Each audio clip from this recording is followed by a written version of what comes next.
The great mage died from a beauty's slap, but was reborn. Only he was immediately thrown out, but that's not a problem. He only came back for the harem. Now, he doesn't cast fireball, he casts gaze at bust size and asks for milk. Does legendary power mean anything if you're defeated by softness? Let's find out. This story begins in a city where the great sage Aristotelius defeated the demon lord with a hero. He spent the rest of his time developing civilization and developing magic items. And this is his story, coming to an end. The sage was lying on his deathbed. His subordinates crowded around him. He looked at everyone and told Meltera not to make such a sad face. He had lived long enough. His subordinates said they thought he had conquered death. Aristotelius replied that he had studied it for a long time, but he had not succeeded. It seemed that no one could escape death. He turned to the girl and said that he had one dying wish. Could she please grant it? The subordinate exclaimed that she would do anything for her master. The sage giggled carnivorously and asked her if he could touch her body. Meltera indignantly exclaimed that he, a perverted old man, should not joke with her like that, and she dealt him a powerful blow to the face. The blow was so strong that the sage flew out of bed and collapsed on the floor. The girl continued to be indignant that he was the worst. He knew how worried she was. One of the subordinates tried to calm her down. Unimaginable chaos arose. Everyone was shouting something. The sage's confidant sat down next to him. He was amazed. My God, to behave like that in such a situation. It was the height of stupidity. Then he checked the pulse on Aristotelius' neck and declared that the great sage was dead. Everyone present in the room was amazed. This could not be. Was this the finishing blow? The great sage cannot die like this. At this moment, Lindworm, the sacred dragon staff, the sage's magical item, was activated. It was a great shock to him that his master had abandoned him. He fell to the floor, not believing that he was left alone. The sage's depravity was as strong as his thirst for knowledge. The blow was so strong that it ended his life. So he got what he deserved. Lindworm asked his master to keep his word. Meanwhile, in the mansion of the famous family, the head of the Gallia family, the magic user Blazel, walked around the room with long strides, thinking about something. His wife, Melina Radolf, held a baby named Rose in her arms and fed him with breast milk. The child they gave life to was the hope of their family. The baby lapped up his mother's milk with delight. Melina watched his actions with affection. Suddenly, she tore the baby away from her breast and irritably pushed him away from herself. Gallia asked her if something was wrong. She replied that everything was fine, but for some reason she felt lust from this child. He was surprised. What was she talking about? At that moment, a lab worker came in, turned to the couple, and informed them that the measuring device was ready. The thing is, mages can cast spells using magical items. But to use them, you need mana. No matter how strong the item is, if a person does not have enough mana, it will not be possible to use it. So, for the Blazel family, who own a huge number of magical items, an heir with a large amount of mana was needed. When they entered the lab, Rose began to cry. Gallia was worried. Something was wrong? Then he realized that the baby was scared of something and said that he should not worry. He is their son. He will definitely have a large amount of mana. Rose was placed on the measuring device. It made a sound similar to the ticking of a clock, which caused no small surprise to the scientist. Then something incredible happened. The device lit up with a bright light, and there was a terrible grinding sound. The head of the family and his wife covered their ears with their hands. Gallia exclaimed, "What is happening? What is that sound?" The device stopped, and the scientist said that its dial showed that Roesa's mana was 3. This was a complete shock to the parents. How could it be 3? This simply could not be. It was impossible. Even the most complete idiots show mana at 5 points. The scientist objected that they were wrong. Everything was correct. The device showed the correct result. Melina screamed for him to stop talking and exclaimed that she saw with her own eyes how the dial's arrow made 11 full turns. Maybe it didn't have 3, but 1,103 points? The scientist objected again. This was impossible. It was all her stupid imagination. She was amazed. Did he call her stupid? The scientist continued with an offended voice that this device was made by the great sage himself. He did not think that the master was so stupid as to make the device return to 0 after 100. Gallia spoke. It seemed that the scientist was right. Even if they started training now, reaching a decent level would take too much time. The Blasel and Rodolph families would not find a place for this trash. The scientist was amazed by the head's answer, but remained silent. Gallia continued that the scientist should tell everyone that the child died immediately after birth. Did he understand? No one should know the truth. The scientist assured him of his ability to keep secrets. Rose pressed himself to his mother's chest. Gallia turned to her and told her to follow him. Melina asked if he was sure of his decision. The head of the family decisively answered that he was sure. The scientist looked at the device. It still showed the number 3. And so the child who destroyed everyone's expectations, this strange little one, was abandoned in the forgotten parts of the forest. Reos, wrapped in swaddling clothes, lay in his basket and thought. In fact, he was abandoned immediately after coming to this world. One day, Aristotelius met a man with memories of his past life. Everyone laughed at him, saying that he was crazy. But he, believing in the possibility of reincarnation, began to study it and created a device that contains mana and memories directly into the soul. Yes, this child, gently sucking his mother's breast, received the memories and mana of the great sage. This measuring device, the scientist said that it was created by the great sage. He is its creator. It was an unsuccessful prototype. It could not measure mana over 100. Because of this flaw, he threw it away. So what? Now it is a divine object? At that moment, his mother realized that there were not 3, but 1,103 mana. This is much less than in the past life. This device, if it worked as he intended it to, it would be truly unique. But even so it worked, he was happy. At that moment, Royce felt that someone was walking towards where he was lying. He realized that they were monsters, goblins. The protagonist tried to unravel himself from the swaddling clothes, but these clothes were so tight that he could not move. Even if he could, he would not have been able to cope with them. Without his staff, he could not use magic. At that moment, he heard a voice saying that the master looked very cute. Everything around was illuminated by a bright light. The protagonist was able to tear the swaddling clothes that were tightening his body and said that he felt this mana, adding that he always believed in Melter. The voice chuckled and said that he was wrong. It was the dragon staff Lindworm, the favorite staff of the great sage. Reus grimaced. The staff? Lindworm asked him if he was unhappy. MC answered that he was not. He just wanted to have a little snack. Since the moment he was abandoned, he had been missing his mother's milk. The attribute said that everything was clear to him, and that he and the master would see each other in the next life. The protagonist exclaimed that he should not go. He joked and addressed him as Rinrin. The staff was indignant. He should not call him that. At that moment, a demon appeared, who was about to attack the protagonist. The protagonist realized that he had made a mistake. He needed Lindworm's help now, so he noted that it seemed that they would need to redraft the contract. The staff agreed with him. After all, it was his property. The protagonist examined himself and said that this body needed a name. Rose, this was his new name. Lindworm replied that he understood everything, as he said. Race rushed at the enemy and used the meteor skill. The earth opened up under the demon with a terrible roar, and he was sucked into this hole by a funnel. The protagonist was surprised. Is that all he can do? It seems that this is his limit now. Lindworm replied that this is quite enough. Let him not forget that he is still a baby. Suddenly, the protagonist realized that his head was shaking. He could not hold it up properly. He exclaimed, "Why is his neck holding his head up so badly? Did it break because he used magic?" Lindworm explained to him that his neck is not developed enough yet. He is a baby now, so any sudden movement can dislocate it. Let him be careful. The protagonist replied that he understood everything and asked Rinrin how much time had passed since his death. His faithful servant replied that he had been sleeping all this time, so he did not know the answer to this question either. When he woke up, the lab was already in ruins, and he thought that everyone in the lab was already dead. In response, he smiled and said that everything was clear to him, but he could not sit here and cry. After all, they were together again. He wondered what he should do now. Past memories, mana, and weapons. He could do anything with this. Maybe he should build a state, or try to become invincible. He could also create a harem of MILFs. Rinrin prosaically noted that he needed milk. The protagonist admitted that he was a little hungry. The staff confirmed. That's what he needed now. Despite the fact that he is the strongest, he is a child now. He needs about 30 milliliters of milk, once every 3 hours. The protagonist again began to dream about what he could do with the attributes he had. Lindworm ironically said that this would continue for about 3 to 4 months. Finally, the magical attribute again tore the protagonist away from his dreams and asked, does he think that he will just be fed breast milk just because he asks? He wants to ask Rose again, is he sure it will be easy? MC smiled and confirmed that he is sure. Rinrin wondered if he had even listened to him. The protagonist replied that he had, and added that he would find breast milk in the forest. The staff countered, it wouldn't be easy. Royce laughed and told him to just trust him and follow him. He grabbed his chin and invited his attribute to play a little more than in their previous life, calling Rinrin a friend. The staff noticed a familiar gesture. Aristotelius had held his chin like that the day they had a small talk. That day, Lindworm had quoted his master saying, if it is impossible to conquer death, then one must surpass it, and added that it sounded unrealistic. Aristotelius chuckled.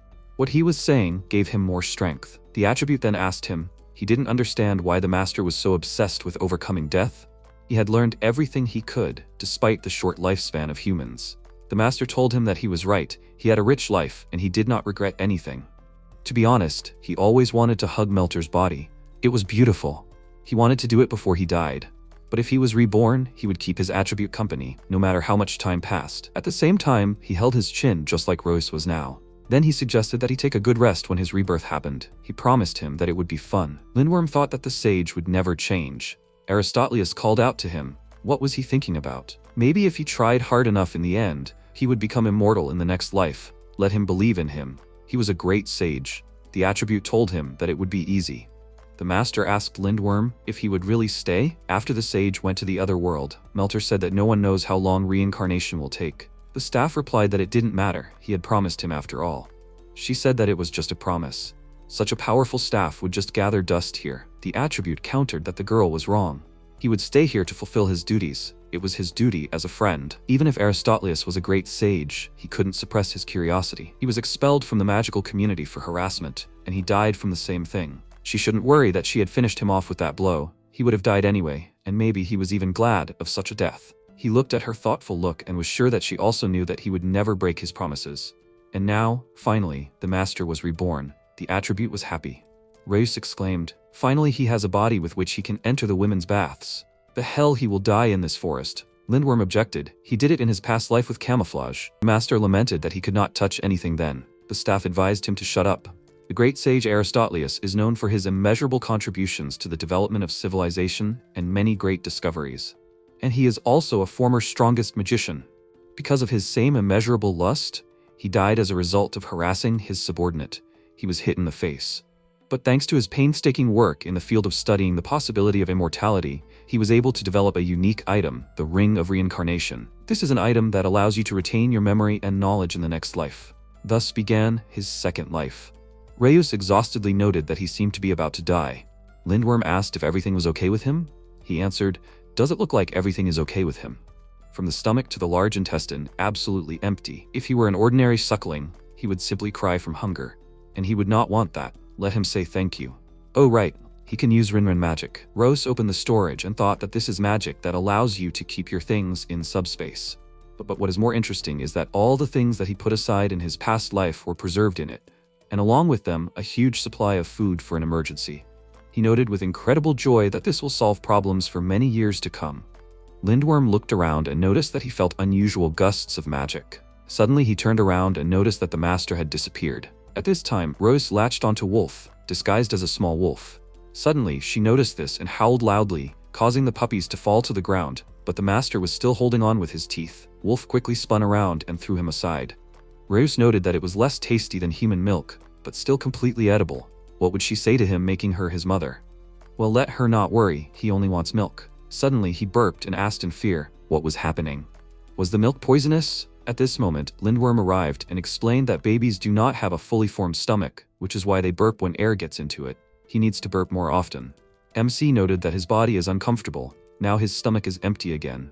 Wolf wondered in fear, what is going on here? Suddenly, Lindworm glowed with magical power and shouted that he felt very powerful magic. The protagonist looked at Wolf and said that he could not believe that she managed to anger him more than he did. He wondered if he was jealous. It was so sweet of him. However, by killing one female at a time, he would be able to get the milk he needed, right? Wolf furiously rushed into battle and shouted, let this sucker not get carried away. Let him just try to touch one of her 10 cute wolf cubs with at least a finger, and he himself will go to feed them. MC thoughtfully suggested that he thought that if one more was added to the 10, it would not play a role.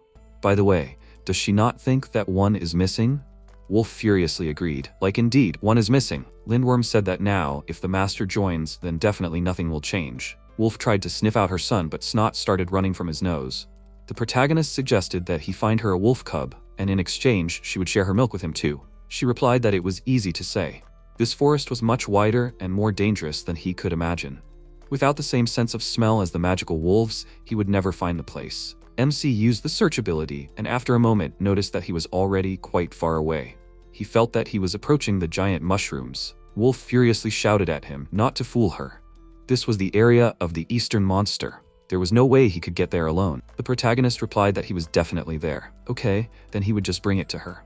She called out to him and warned that the path to the Eastern lands was very dangerous, and he should definitely not forget about the untouchability agreement. If he broke it, he would have to surrender. The forest is divided into 4 areas.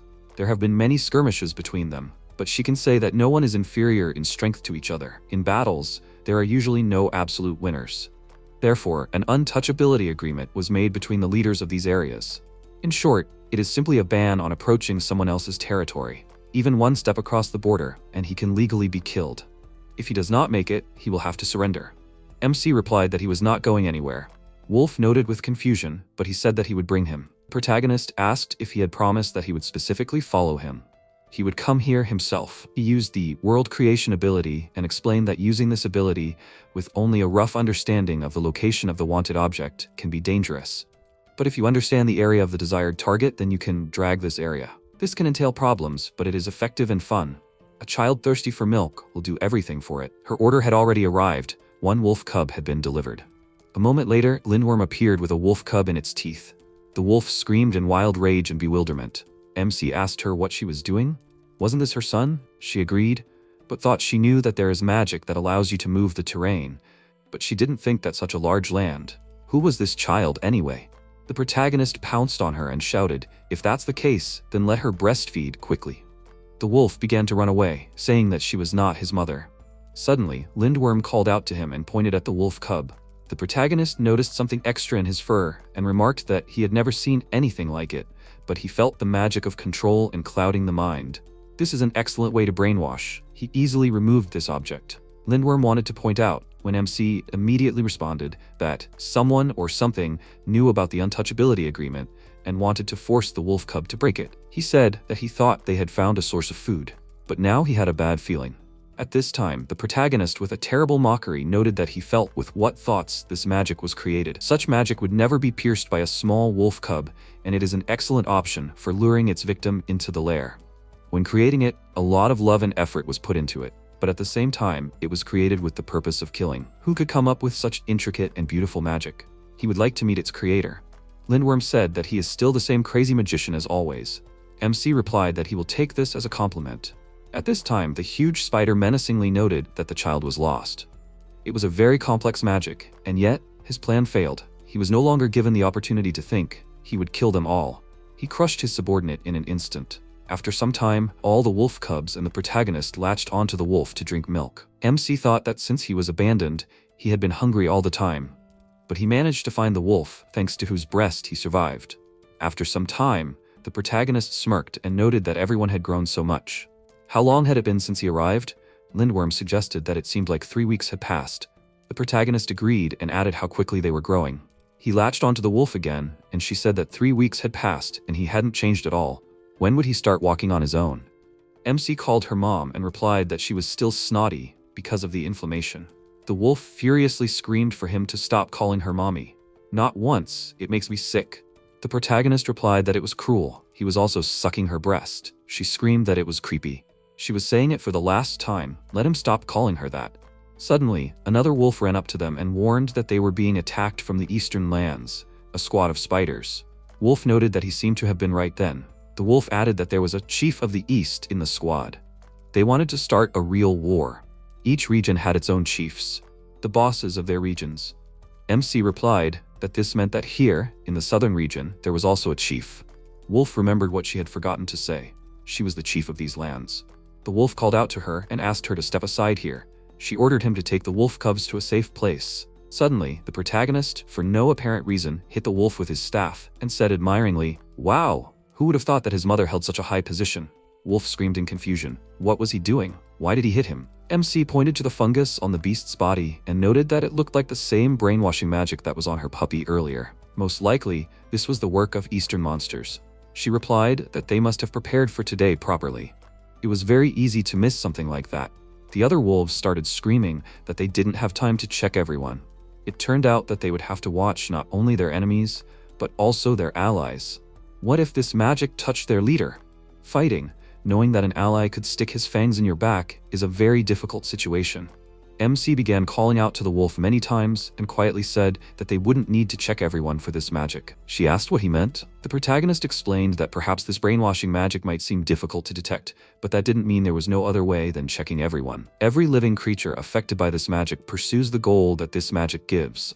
In this state, the affected does not respond to the physiological needs of the body. He does not want to eat, sleep, or go to the toilet, and the most easily detected is the lack of fear. Before hitting her guide, he used fear magic with a staff, and there was no reaction.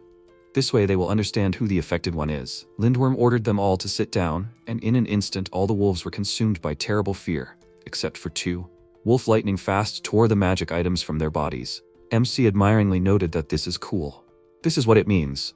The leader of the wolves, now everyone is free from magic. But where did such a strong smell of urine come from? She nervously answered that it was probably others. He agreed, saying that his great mother could not do such a thing in fear. Suddenly spiders approached them and began to speak from the bushes, saying that they had been preparing this for them for so long. Now they will kill them, they are so tired of them. Let them eat them? Kill them all to the last one, Wolf asked menacingly, like they all understand that no one will leave here without wounds. Even if they defeat them, their weakened lands will be attacked by the west and north. There will be no winners here. The main spider shouted that they don't care. He wants to eat meat, tasty, red meat. She furiously noted that it seemed useless to talk. They still haven't learned this after all this time. Suddenly, a fierce fight began. MC used the sword mode on his staff and began to help the wolves. Having cut several spiders, he noted that they clearly had no advantage. No wonder, the spiders were prepared in advance. Lindworm said that he had an idea. He suggests that he run away. As the wolf cubs grow, Wolf will soon stop producing milk. They have no benefit in staying in this battle. MC agreed, saying that there is logic in his judgments. At this time, the spider bit off a piece of flesh from the wolf's paw and happily said that it was very tasty. The weakening poison is now inside. Her movements are slowed down, and she also lost her sense of smell. She screamed that she did not lose her sense of smell because of him. Suddenly, the protagonist appeared, who chopped off one of the enemy's paws. At this moment, the wolf came to them and crashed into the spider. He screamed in fear. How was she moving? She screamed furiously, "Let him shut up. If anything happens to her 11 children, there will be no wet spot left of him." MC noted with a smile that he did not think that his mother would call him that. Apparently it was because he sucked her breast. She finally acknowledged him as her child. He was so flattered. The wolf replied that this was terrible. She would definitely start vomiting. The protagonist said that he did too. He was always honest, calling her mom. So this is what it is, the power of love and the power of the breast. And yet the power of the breast is immeasurable even for him, the great sage. He stays, because it's not about loss or gain. His mother is in danger, and his siblings too. He will protect them with all his might. Lindworm warned that after using all his magic, he will have to temporarily enter recovery mode. Is he sure about this? MC gave his consent and used the discharge ability. In an instant, such a powerful attack was heard that not a wet spot remained from the spider, and Wolf's wounds healed. After all these actions, Lindworm reported that the destruction of opponents and the treatment of allies was successful. He enters a recovery state. The protagonist wished him good night and abruptly began to fall. At this moment, Wolf quickly caught him and in complete shock asked who he was anyway. MC answered with a smile that he loved her. He was an ordinary child. She said that they would let him rest when they returned. It seemed that no one was going to attack anymore. After some time, the wolves were shouting furiously, saying that this child was dangerous. The hierarchy would be broken. He needed to be driven out of the forest. Or did the mistress of the forest think that the opinion of the pack should not be taken into account? Others were shouting, saying that if it weren't for this child, they would have been digested in pieces in the stomachs of spiders long ago. He was their savior, and with him, they would be able to defeat not only the spiders, but also become the rulers of all 4 lands. After some time, MC thanked the beast for the food. She replied with a smile, "Let him come whenever he was hungry. He was always welcome here." Lindworm noted that after the end of the nursing period with the mistress of the forest, he was haunted by the possibility of obtaining milk. But, glory to his resourcefulness, they were able to obtain milk from other wolves. To be honest, he was constantly tormented by disturbing thoughts of seeing him dead after waking up. MC replied that he understood him, because when he slept, he really was a most ordinary baby. Well, he thinks now is the time. He flew up to Wolf and explained everything. She screamed excitedly, "Is he really leaving?" The protagonist explained that he was ruining the entire wolf atmosphere in their pack, and some were even beginning to question her authority against his background. Wolf agreed, saying that there were those in the pack who considered his presence a threat, but they could simply be ignored. But milk? What would he do with milk? He still needed it, right? MC opened his inventory and showed milk in a bottle. He explained that every night he constantly collected milk from other wolves as much as he could. Wolf noted that he was a creepy child. It seemed like she had seen one a long time ago, but what was that thing on top? The protagonist explained that it was a slime nipple. She asked with disgust, did he really clean it well enough? The protagonist agreed, when suddenly the wolf cubs pounced on him. Suddenly the wolf screamed, "Let them all stop! Let him go, but let him never forget, whenever, no matter what happens, he can always come back." MC replied with a smile that he was glad to hear it. He had somewhere to come back to, so there was no need to worry. He flew up into the air and shouted, Let them eat well, brothers, sisters and mom. Already in flight, Lindworm noticed that this adventure was very unusual. The protagonist asked what exactly. He explained that they were able to stock up on the necessary provisions. It would last for several years. Rose agreed and added that, in addition, he had never seen the magic emanating from the Sword of God in his past life. And the magical wolves and bloodthirsty spiders also made his heart beat faster. And in a month of stay, he was able to understand the structure of the magic of the Sword of God. Maybe someday he will return to his mother to suck milk. Lindworm asked him to stop and said that his intelligence and wisdom sometimes frightened him. MC replied that he should not worry. After all, he had a lot to learn in this big world. Staying there would be disrespect for the new world. Lindworm wondered what they would do now. The protagonist explained that he had remembered something the other day. He had previously thought that if the reincarnation was successful, he would become an adventurer. He asked, was it really now? Was he sure that they would let a baby register as an adventurer? The protagonist replied that he was more than sure. He just needed to find a place with no age limit. And once he found that place, he would prove his suitability with magic. Lindworm remarked that this was rather unusual of him. Why an adventurer? He had always thought that he would follow the same path, the path of a great sage and explorer. The protagonist replied that that would also be interesting. But did he remember the one who had also reincarnated? Lindworm said that such a person would not be easy to forget. If he had not deigned to show up at the lab, he might not have succeeded. MC agreed and added that he was a kid who retained his memory, skills and knowledge after birth. Lindworm said that as far as he remembered after all the research, he also became an adventurer. Does he want to be like him? Once upon a time on the spire of the great sage, Tact noted that now he will be able to complete the quest. Aristoteles noted that he has grown a lot. He replied that after all, 10 years have passed since he left this place. The protagonist said that according to rumors, he is not idle after becoming an adventurer. This is commendable. Tact grinned and replied that he is trying his best. MC wondered why such a powerful person like him wants to become an adventurer. There are many ways that will provide him with a good position and reputation. Tact agreed, saying that this is indeed true, but he has no interest in power. And he has always loved the profession of an adventurer. Aristoteles warned that it was a very difficult profession that did not pay well. Income was unstable, everyone stunk. They had always had a bad impression of him. What was good about this profession? Tact replied that he did not think that they all stunk. Adventurers complete a variety of quests. They can be both difficult and easy. And no matter how strong a person is, he still cannot do without support. Being an adventurer always causes things to happen that would not happen if you were not an adventurer. He would like to enjoy all of this. Aristoteles replied that his thoughts were very unusual, although the life he has now is enough for him. Starting something new is very tiring, but it would be interesting to hear about his adventures. Suddenly, a group of girls surrounded Tact with admiration. He awkwardly noted that he had told them to wait outside. Aristoteles asked with admiration if they would take him on the team. The assistant replied, "Let him not talk nonsense. There are still so many experiments that need him. He can make so many different discoveries." The old man began to briskly ask to be with the girls, but the assistants began to stop him. At this point, MC wondered, did he understand now? Lindworm replied that he had listened to him with such interest until about the middle. He refused to understand further. The protagonist shouted, saying that this reincarnated person had rich experience, knowledge, and abilities for his young age. He was strong from the very beginning. That is why they pinned great hopes on him, and he was so promising. Now he understood all this. He thought that reincarnated people could easily create harems for themselves. Suddenly, the protagonist flew off the staff and shouted, "What is he doing? He will cry. He is a child." Lindworm apologized and explained that the seat is slippery. But he must warn him in advance. He will not be able to find such a wonderful team of fully busty young ladies. There are simply none. MC asked with a smile, who does he think he is?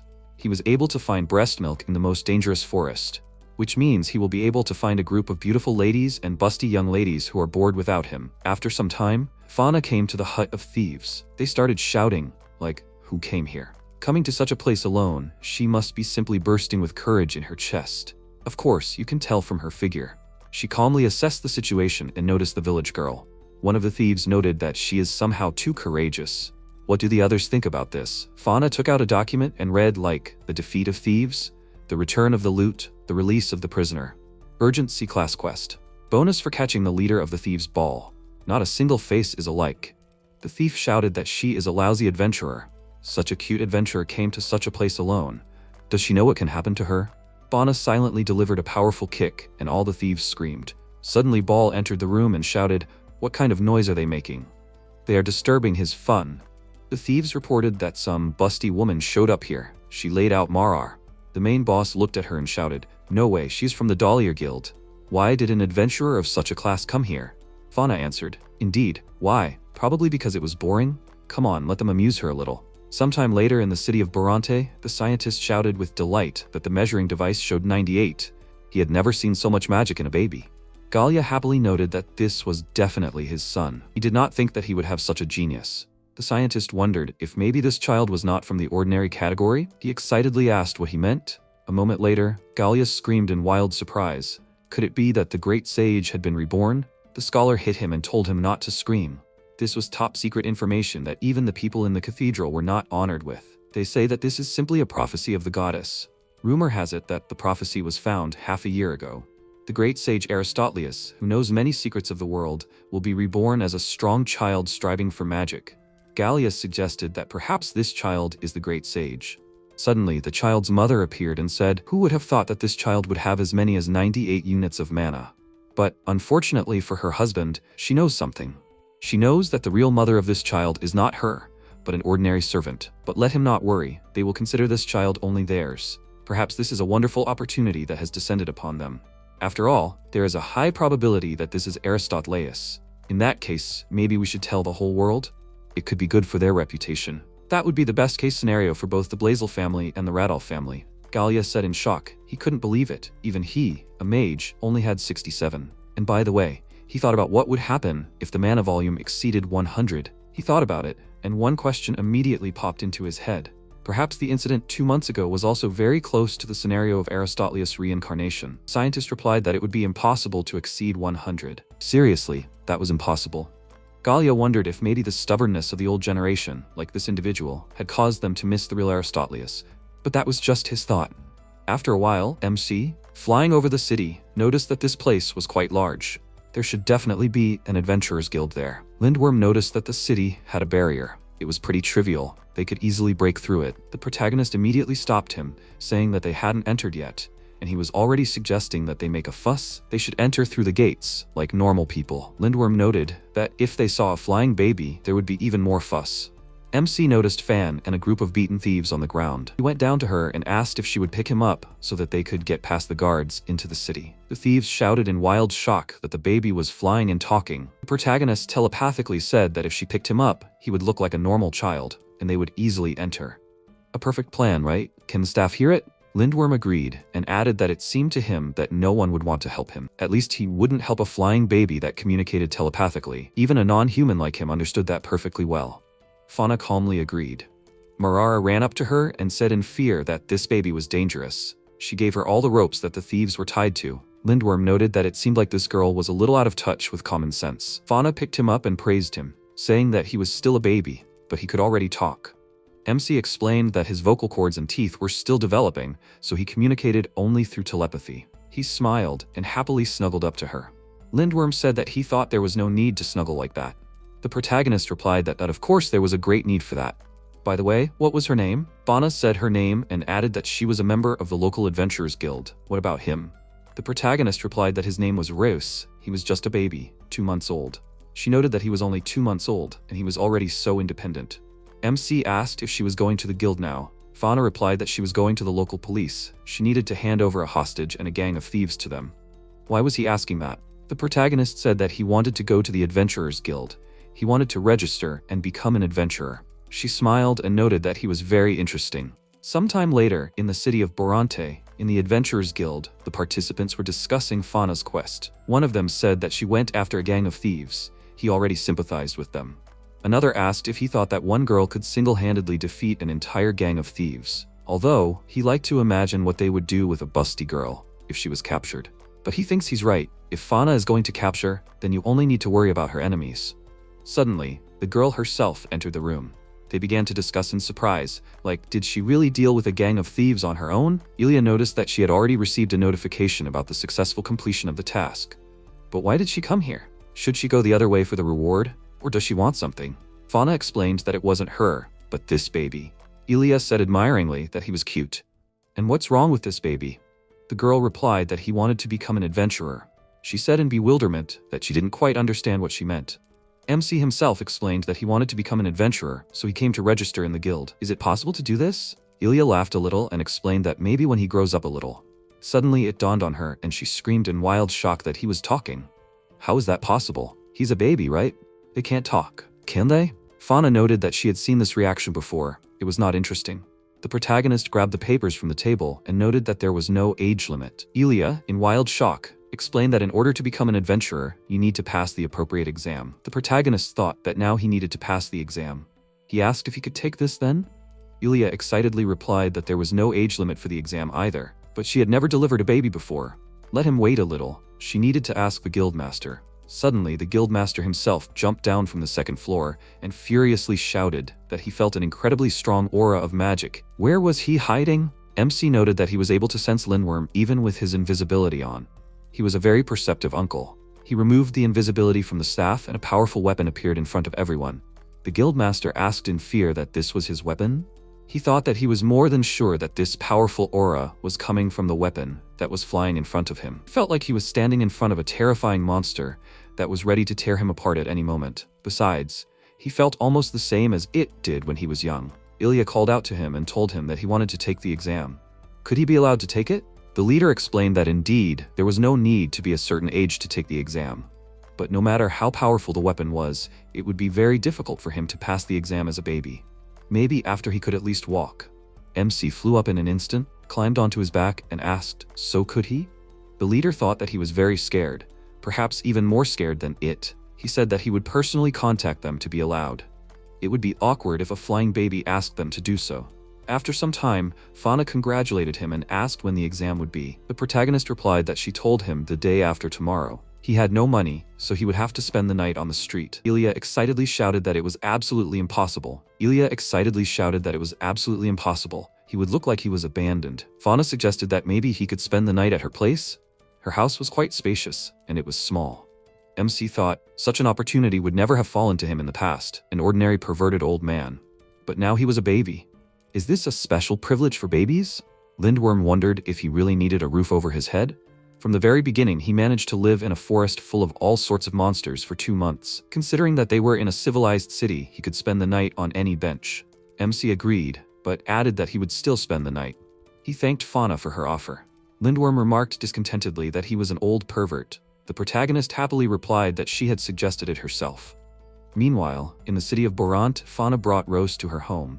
He noted that it was about a 6-minute walk from her house to the guild. When they went inside, she told him that this was her apartment.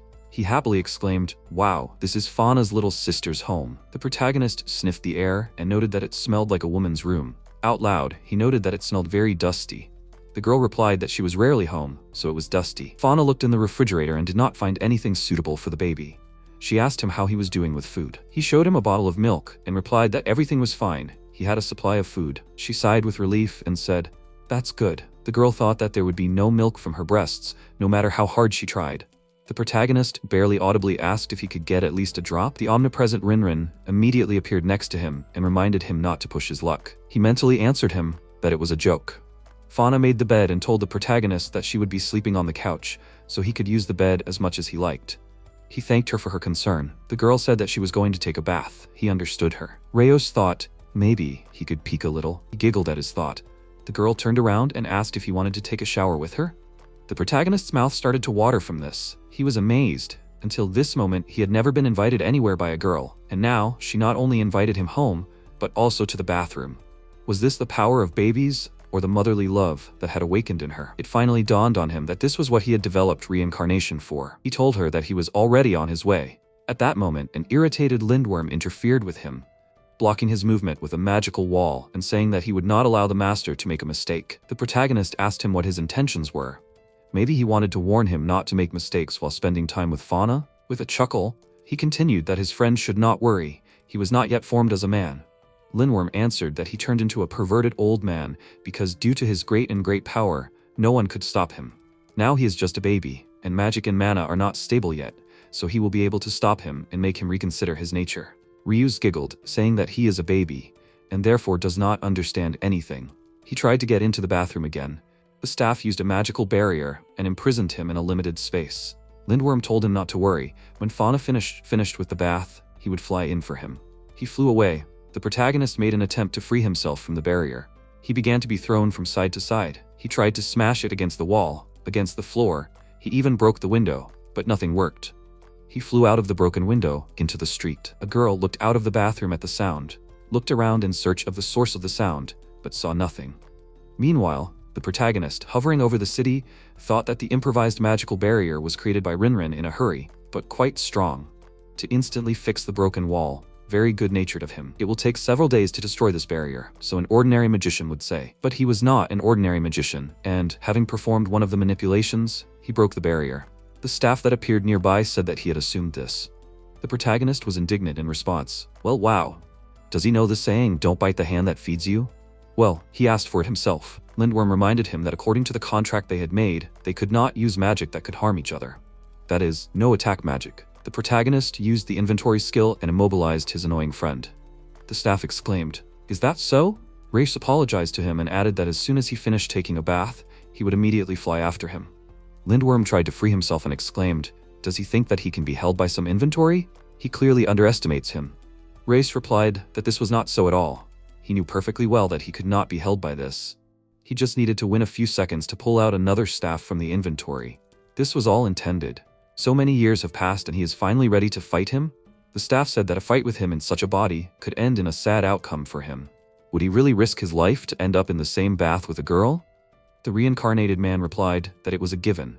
Lindworm called him an old pervert. They grappled in a fight. An explosive ball with booming sounds appeared in the sky. Fauna, who was lying in the bath, heard this sound and wondered, what was it?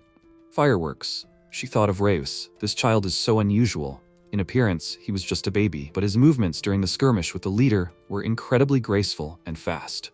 Children these days are so independent. At this time, in the Great Ghost Mountain, at the headquarters, Gallia asked His Holiness how he was doing with his son. His Hank showed an amazing number of 98 units on the measuring device. He dares to suggest that such a strong baby cannot be found in the whole world. His message is that this child may be the reincarnated sage of whom they made prophecies. Milena, holding the child in her arms, supported her husband that he was saying everything right. This child even tries to reproduce magic, seeing it literally for the first time. There can be no mistake, most likely, he is the reincarnated Aristotelius. Gallia turned to the saint, let her allow him to proclaim the reincarnation of the sage on behalf of the cathedral. Her Holiness answered, she is sorry to admit, but this is not the reincarnated great sage. Gallia was indignant. What was she saying? He has as many as 98 units. The saint admitted, yes indeed, the number is not small, but if it were their great sage, then the numbers would probably give out over 1,000 units. Gallia was amazed by this number. He turned to the scientist and asked if this fool heard what Her Holiness said. As many as 1,000 units. The scientist himself was amazed by this figure. Milena said that he is a complete idiot. The saint continued that she had to note that, according to the prophecy, the time and place of reincarnation did indeed coincide. She thought about it and asked them if they had had any other children. All three were amazed by her question, but they answered with difficulty that they had not. Meanwhile, their reincarnated baby flew up to the bathroom door and watched Fauna with a stupid smile. She wondered why he was looking at her like that. Was there something on her face? The protagonist, giggling, said that he had won. He fell to the floor and fell asleep. Fauna called out to him, but he did not respond. The girl realized that he had fallen asleep. Meanwhile, Gallia and Milena angrily scolded him for being a careless idiot. It turns out that they left a real great sage to die in the wilderness. Yes, this is the biggest mistake that could have been made. Milena added that she was right after all. She knew that the needle had made several turns. Gallia was getting more and more heated. He called the scientist a stupid bald head. He kept repeating, literally, assuring them that there could not be 1,000. He said so. He grabbed the scientist and started shaking him so much that the man screamed that it hurt. Let Gallia forgive him, please. They still had a child with excellent mana. Milena decided that they would look for their child. Gallia objected to her. Look, it had already been 2 months since they abandoned him. She firmly answered that even if so, if there was even a tiny chance that he survived, they needed to look for him. And since he was a great sage, he should have survived, and most likely lives in luxury. At the moment, their child was really enjoying his stay in Fan's house. She picked him up from the floor, who had fallen asleep, and took him with her to the bath. She thought with affection that he did not wake up at all. After some time, the girl told the protagonist that she would need to leave for a while. He was upset. Would she be gone for a few days? The girl replied that she needed to go somewhere far away for a quest. She had not accepted difficult quests for a long time. He could use her apartment as he liked. The protagonist thanked her for this. When Fauna left, Rose thought with regret that in the end, he did not manage to use his baby body to touch naked fauna in the bathroom, because he fell asleep. At that moment, a familiar voice said that he was disgusting in his thoughts and actions. Rose exclaimed, "His friend is here?" Still, he managed to get out of the subspace. Having created a subspace there, he again ended up in the subspace to which he had sent him. But having created a subspace there, canceling other subspaces, he was able to get out, although it took several hours. Lindworm noted ironically how seriously he described it. He was delighted with his master. After some time, the protagonist dressed up and went to the exam. The day of joining the Adventurers Guild had come. When he appeared in the audience, one applicant asked, "Does the guild accept just anyone anymore? Only children at the exam?" Rinrin, having become invisible, stood up for his master. He grumbled at the speaker. He said, "Only children?" He was afraid to upset him, but in his opinion he was the smallest one here. At that moment, Marcia, who was supposed to take the exam, entered the audience. Seeing Rose, she irritably asked, "What kind of idiot brought a child to the exam? Who will take responsibility if he cries in the middle of the exam? Let someone take him away before he does something bad." Rose, sitting importantly on his desk, objected that she was wrong. He came to take the exam? She was amazed at his answer. What was he saying? So she was wrong? And it dawned on her that children that age couldn't talk, and this baby could talk. The protagonist replied that it was, but he only talked telepathically. He thought that he was starting to get tired of this reaction. He could only endure it. She grabbed him and went somewhere. After some time, Marcia returned with him and exclaimed irritably for everyone to shut up and listen to her. The exam was about to start. Let them all ignore this child. She didn't understand anything either, but the leader himself had given permission for the exam to be taken. That's why he was here. The entire audience was amazed. Was that possible? The first exam was a written one. According to Ely and Fan, it tested basic knowledge of survival and combat. But the concept of basic knowledge had changed a lot in his past life and this one. Invisible Rinrin grumbled. He spoke as if he had known at least something about this basic knowledge in his past life. Rose told him that, in any case, there was no need to worry. After all, he could use mind-reading magic and read the correct answers. Any idiot could get the required passing score that way. Knowledge of combat was also not a difficult task, as were questions about magical elements. But suddenly, he noticed that the questions had become an order of magnitude more difficult. Was this the level of the Adventurers Guild? But he more or less understood the answers to the questions of other participants. It turns out that only his questions were different. His task was specially complicated by Marcia. When she came to the leader with this child and explained the situation, the leader replied that he had already proven with his strength that no test was fit to hold a candle to him. But he could not afford to treat him specially, so he signed him up for the exam for the day after tomorrow. He is already an excellent adventurer, strong, already speaks, moves. Perhaps he is stronger than many of us. Saw the surprised face of his assistant and asked her what was going on. She replied that everything was fine. She didn't want to show the leader her surprise, and yet the girl was very surprised. The great leader himself was praising some baby. What did he say? That he was a genius? She didn't give a damn about this genius. She had put in so much effort to get to rank B in the guild, but no one had ever praised her like that. The person she respected was praising someone younger than her, and even calling him a genius. How annoying. He said he was a great genius? Okay, she would give this genius a good laugh. She had given Rose a special super difficult test, and now, while taking the exam, she thought with malicious glee, did he consider himself a genius? Now they would all see it. The protagonist read her thoughts and thought, so that's how it was. Despite her menacing appearance, she had resorted to a rather inappropriate nastiness for her kind. But isn't it kind of cute? Besides, these were just some difficult questions. After checking, she handed out the sheets with the results to the applicants and announced that Irela had scored a passing 70 points. Emidair had scored 82 points. Balzer had only 12 points, so he was going home. She paused and said that Royce had a perfect score. Everyone in the audience was shocked. How could this have happened? He happily objected that it wasn't that simple. The last question was really difficult. He had to sweat over it. But they gave him 31 points for it. Lucky, so lucky, as they say. Marcia was furious. She looked at the protagonist and thought that his telepathic connection wasn't that cool. In a real fight, he would only cause problems. The fighters would get distracted, panic would start, and when his mana runs out, he wouldn't even say a word for help, and that would be the end of him. Rinrin said that all this was nonsense. Whatever it was. In battle, it would only be a plus. Reyus was skeptical about his words, because speaking for real would be, in fact, not bad. Marcia heard him and noted that, as she thought, he could not speak for real. The protagonist, smiling slyly, asked her in a normal voice, "And now he can speak?" Marcia was so amazed that she could not utter a word. The main character chuckled and asked her, "What's the matter, sister?" She told him to just speak, so he spoke. And now she is silent. She does not speak. Is this some kind of game? Marcia realized that she failed this stage. Moving on to the next stage of the exam, she said that she had given each of them a map. Applicants need to get to the intermediate points indicated on the map, pick up shortcuts from them, and reach the finish line. We're given 2 hours for everything. Along the way, they will encounter monsters, and they will have to deal with them. If someone fails, let him contact the observation fly and call for help. A rescue team will immediately go to that person if the person survives until their arrival. She laughed an unpleasant laugh. The protagonist looked at his map. Marcia, watching him, thought, let him forgive her, but his points are arranged in such a way that he will never get to them even in 5 hours. In addition, the path to them is very bumpy. There are solid poisonous swamps, and she also prepared several traps. But before she had time to think about her dirty trick, Royce found himself at the desired point in a few jumps. The others at this time were just getting ready to move out, complaining that 2 hours would be tough for them. Meanwhile, Lot and Lana met the protagonist at the final point. They were so scared when some baby flew from the sky to the finish line. After waiting for all the participants, they noted that 3 had given up.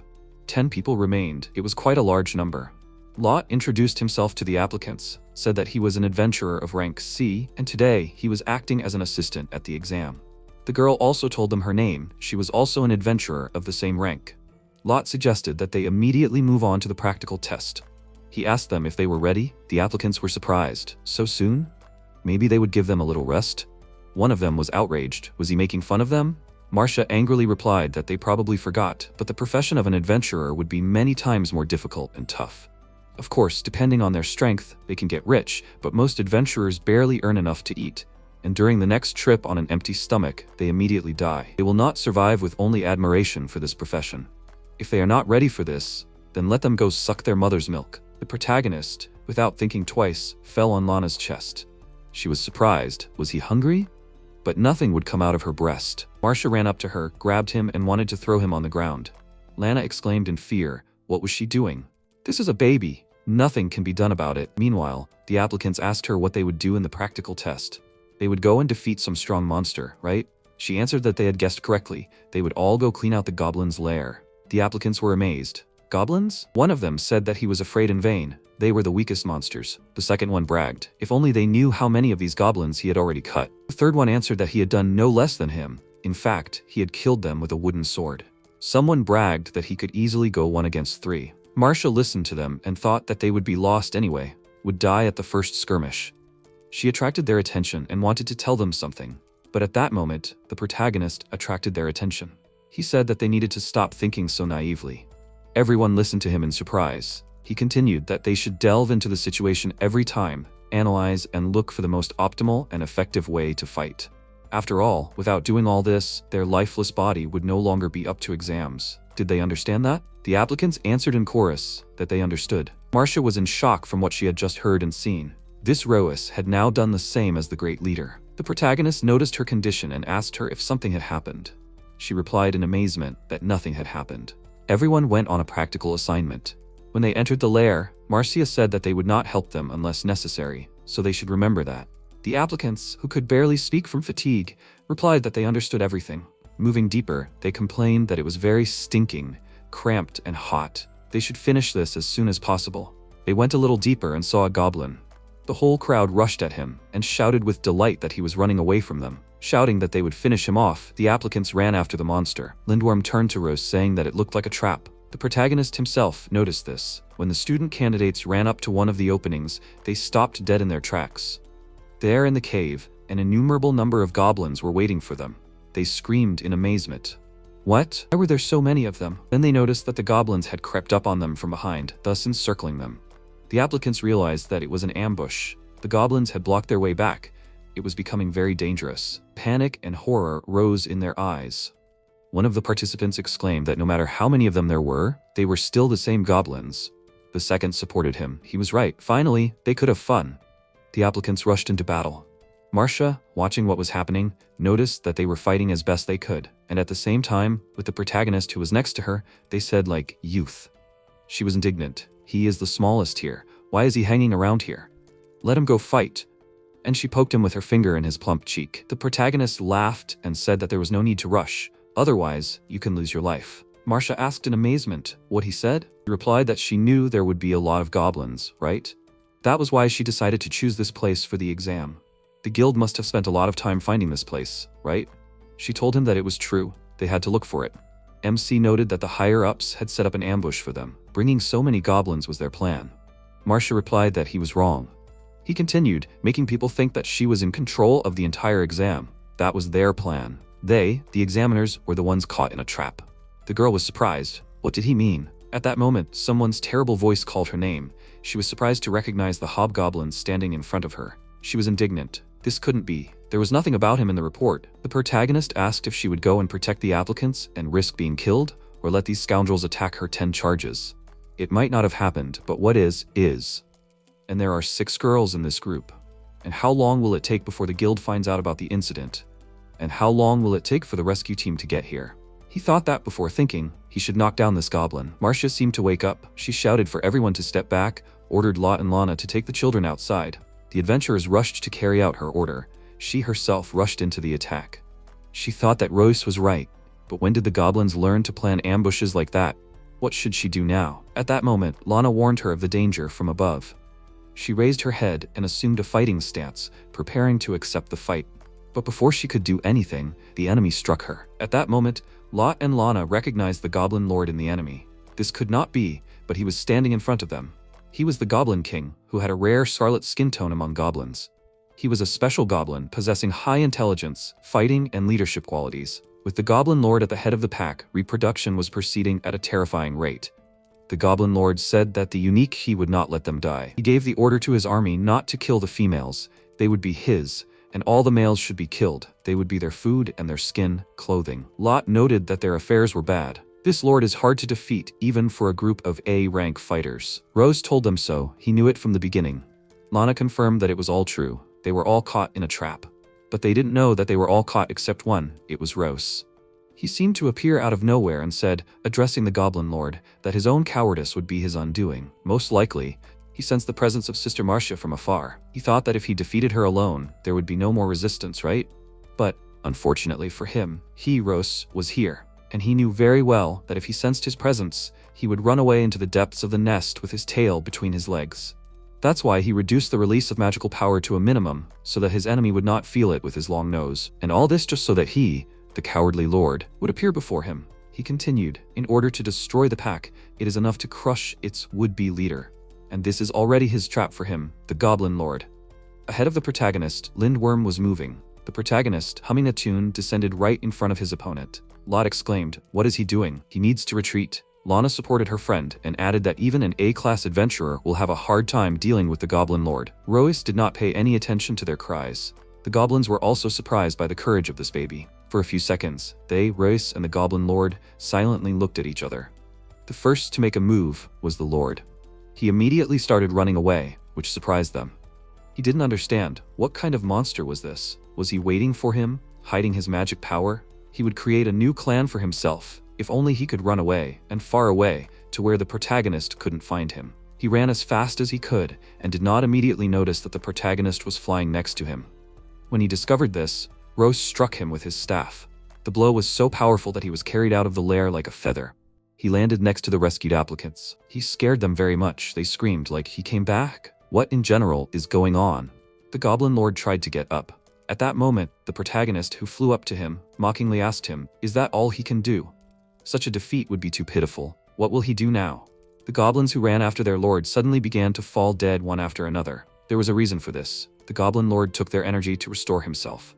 All for the king is a skill inherent in magical creatures called lords. This summoning sacrifices the lives of his subjects to the king and dramatically increases his combat power, proportionate to the size of the clan.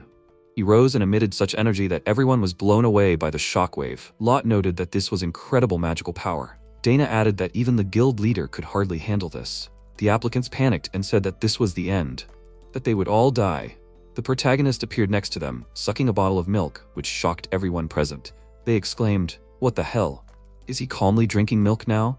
One of them suggested that maybe it was a powerful elixir. The protagonist answered them that it was just breast milk. He was hungry. The Lord realized that he could not cope with the protagonist, and he was going to run away from him again. But the protagonist appeared next to him again and said that he wanted to say something. He touched the goblin's weapon with his hand, and his sword crumbled like a rotten stick. All the applicants, Lot and Lana, who were watching this, were completely amazed by what was happening. Reis continued that, compared to the all-for-the-king skill of the Goblin Lord with 100 million army, with whom he fought in his past life, the feeling of hunger was a great threat to him. Calmly finishing his milk, he licked his lips and said that it was delicious. Then he raised his staff and cut the Goblin Lord in half. The blow shook the earth and created a shaking wave. Reus tore Marcius out of the goblin's guts. Everyone present could not believe their eyes. This did not fit into any reasonable explanation. Lot and Lana exclaimed the examiner's name and ran up to her. Her body was cut in the same way as the goblin, not all the way through, but the wound was terrible. Lot exclaimed that the danger was over. They needed to use a restoration spell. Marcia said with difficulty that such a wound could not be healed by anything. She continued that this was a good ending. Most adventurers died a dog's death. She was glad for the glorious sight before death and asked Lot if he agreed with her. The adventurer answered that it was true. She asked him to convey Fauna's regards. Let them tell her that Marcia had gone first. Let everyone forgive her. She sighed and said that she felt so warm. And then it occurred to her why the warmth? Usually when people die, they feel cold. It was the protagonist who used perfect regeneration, connecting the inner and outer. She noted with surprise, the heat healed her wounds. Was this extra heal? No, it didn't look like that. She had never encountered such a formula before. The protagonist flew up to her and said, if the examiner died, who would give him a grade? And why wasn't she getting up yet? He urged her to get up and asked his little sister Marcia, did he pass the test? After a while, the whole group returned to the guild. Marcia reported to the leader that they had met the Goblin Lord. The leader was amazed by this and added, it's good that they were able to escape. He was immediately putting together an urgent quest, but Marcia stopped him saying, nothing is needed. That baby named Reese defeated that monster. The leader was amazed. He couldn't believe her words. The girl grabbed the barbell and began to squat with it at an incredible speed. The leader was surprised. What was she doing? The girl replied that the protagonist had used restoration magic on her, and now she was bursting with energy. He noticed that she was scaring him. He continued that, no matter what, they would have to retake the exam, since the exam had not gone according to plan. She had already made a program, and she needed him to look over the papers. She also needed to put a seal on a separate sheet, which she handed to the leader. He read what was written there and asked in surprise, permission to join the guild? He paused and admitted that this was the right decision. The protagonist is a special case. To everyone's surprise and envy, Reus became the youngest adventurer in the guild, joining it as a 2-month-old baby. He winked at his attribute and reminded it of what he said, they would succeed. The staff replied that there was definitely no time to get bored with it. The protagonist laughed and admitted that he was glad to hear it. This was the first step towards his harem. Lot and Lana, who were standing to the side and watching him, were still surprised. Lana said something like, well, a newbie has come to them, who is 2 months old. Lot admitted that he is just what they need. The girl asked him what he meant. Lot replied that perhaps with him they will be able to close that quest that has been on the guild bulletin board for several years. She understood him. That very request, sort out the kidnapping of children. The next day, after Reus retakes the adventurer exam, he and his staff studied the bulletin board in the guild. Lindworm listed requests, among which were such as delivering provisions, finding missing items, chasing away a small monster. He said, so this is what newbies get? The protagonist exclaimed, well, they will see about that. Before he knows it, he will raise his rank and take him with him on a grand adventure. Lindworm replied that they needed to take the errand immediately. The protagonist pointed out an advert and remarked that he found it interesting. At that moment, Lana called out to him and asked him if he would go to lunch with her. MC replied that he would certainly do so, and with pleasure. They arrived at a cafe called Piggy, where Lot was already waiting for them. The protagonist, as usual, sucked on his bottle. Lana ordered a large portion of meat assortment with rice and wild boar steak on the bone, seasoned with lemon, and then a large pan of fried potatoes with mushrooms, plus chicken stew in cream and with vegetables, and 4 portions of garlic toast. And for dessert, a royal chocolate parfait. Lot cooled her ardor. He told the waiter that he was canceling this order. Let them bring 2 deep-fried vegetable sets on sale. The waiter said, as he wished, and left. Lana was indignant. Why did he cancel the order? He replied that she ate too much, had already squandered her entire salary as an examiner's assistant. The protagonist at this point was upset and indignant. Lot asked him, what was the matter? The protagonist replied that he thought it would be a one-on-one date with Sister Lana. Well, what did he expect? Of course, such a cutie has a boyfriend. The girl smiled, addressed him as a brother, and asked him. She told him that the plan would work. He was not sure that it would be easy for them. Protagonist was surprised. Brother? Lot answered him that he and Lana are brother and sister. They do not look alike. That's his surprise. The protagonist said, brother-in-law Lot? The guy advised him not to joke like that. Then they began to discuss an exciting quest. MC asked them, serial kidnappings of babies? Lot answered that their city cannot be called peaceful, but such things started here a few years ago. Reyes asked, are such criminals sought by adventurers? Isn't this the job of the city guard? The guy noted that until the bodies are found, the priority of the case is low. Lana continued, at first they thought that they would quickly deal with this quest. At first, the newbies were in charge, then the C-class adventurers, and even Anje, a B-class adventurer. In the end, they didn't get a single lead. It was also strange that no one was demanding a ransom and the kidnapper's goal was unclear. Lot remarked that this was why they needed his help. They had a plan, the three of them, Lot, Lana, and he would walk around the city, pretending to be a family. Lana added that their plan was to lure the criminal out by drawing attention to themselves on a quiet street. Reus understood them. They wanted to use him as bait. Did he get it right? Lot replied that it was exactly like that. After all, they couldn't use an ordinary baby. The protagonist was indignant. He was also an ordinary baby. Lana rolled her eyes and remarked that this was coming from the one who cut the Goblin Lord in half. The protagonist, of course, agreed to their plan, but he had one question for them. Does this mean that little sister Lana will play the role of a mother? She answered perplexedly, so what? He already imagined how he would fall on her breast, because he is a baby who needs mother's milk. He answered that, then he definitely agreed. The girl clarified with him, is it true? The invisible lindworm asked the master what he was thinking about, answered him that he cannot calm down at the thought of the feelings of parents grieving for their lost children. At that moment, Lot grabbed him and hugged him. He thanked him and said that he believed that he would help them. The protagonist began to break out of his embrace, saying that he does not like it when men hug him, let him leave him alone. Lindworm grumbled that the master is hopeless. After some time, Lot, Lana, and the protagonist were walking around the city. Lot said, pretending to be a husband and father, that they had finished shopping. It was time for them to go home before it got dark. Lana agreed with him. The protagonist, sitting in the stroller, thought that they really looked like a real family. But would they carry him in their arms or what? Lana leaned towards him and asked what was wrong. What was that menacing face unhappy about? MC thought that this was the best incarnation for the role of bait for the kidnapper, and yet one thought came to him. They asked what was the matter, what was the thought. He answered that they were both quite strong. Lana was embarrassed, although it was nice to hear, but he had not seen them in battle. Why would he have assumed that then?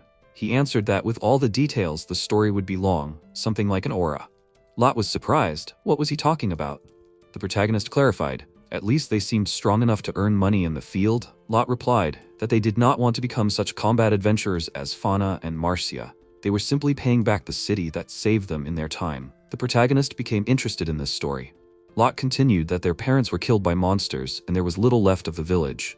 And when they had already decided that they too had come to an end, the local adventurers came to their aid. Lana added that after that they ended up in a city shelter, but it was great there. As soon as they finished this quest, the protagonist should also meet Director Brett. Lot thought about her words and said that then they should catch the criminal quickly. He could not even say how many days it would take. At that moment, they heard a sound from the stroller. The protagonist was lying, all entangled in threads. Even his mouth was tied with them. Suddenly, with the help of these threads, someone pulled him out of the carriage and lifted him into the air. Lot exclaimed, "What the hell is this?" Lana was amazed. Threads? Lot quickly grabbed his sword and tried to cut the thread. However, he did not succeed. He noticed that the thread was strong. Then Lana used her magic attribute and activated the fireball, trying to burn the threads, but even her spell did not help. What kind of threads are these? They shouted the protagonist's name, helplessly watching as he was carried away through the air by the threads somewhere. The protagonist, meanwhile, was thinking, a magic thread strengthened by a spell? If this is really it, then in theory, neither physical nor magical attacks can break it.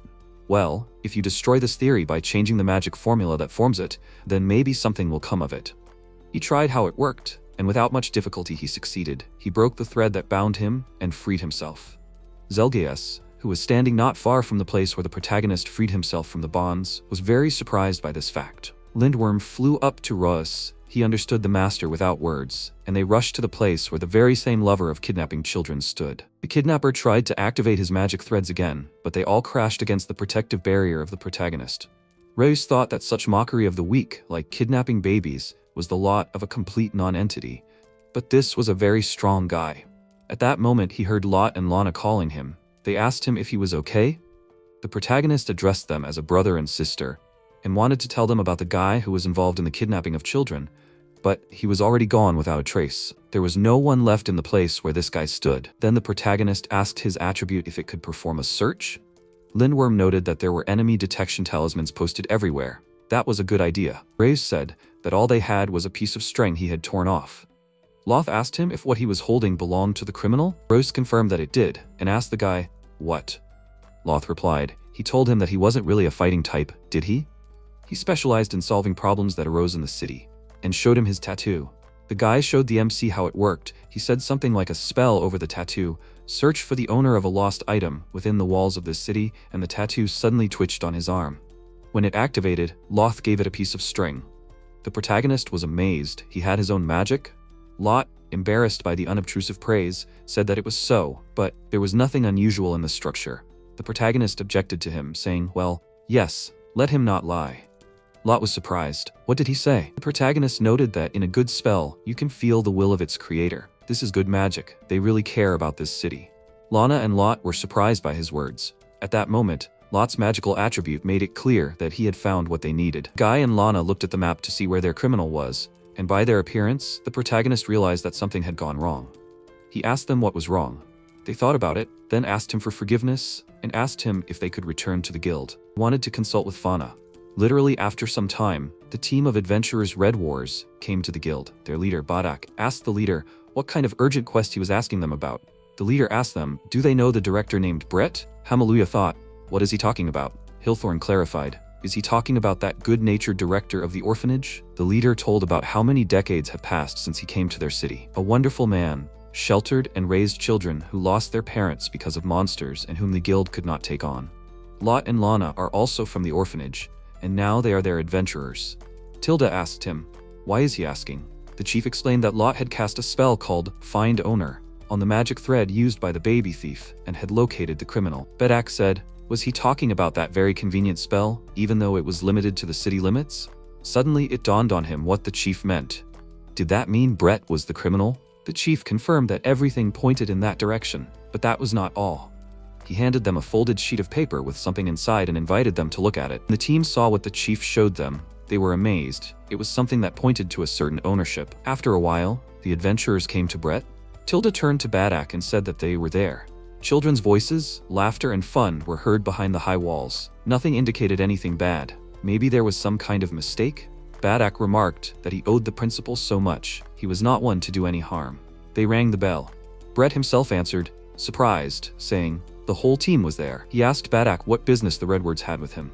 A crowd of children had gathered behind the principal, looking at the newcomers with curiosity. Badak hesitated to explain the reason for their arrival.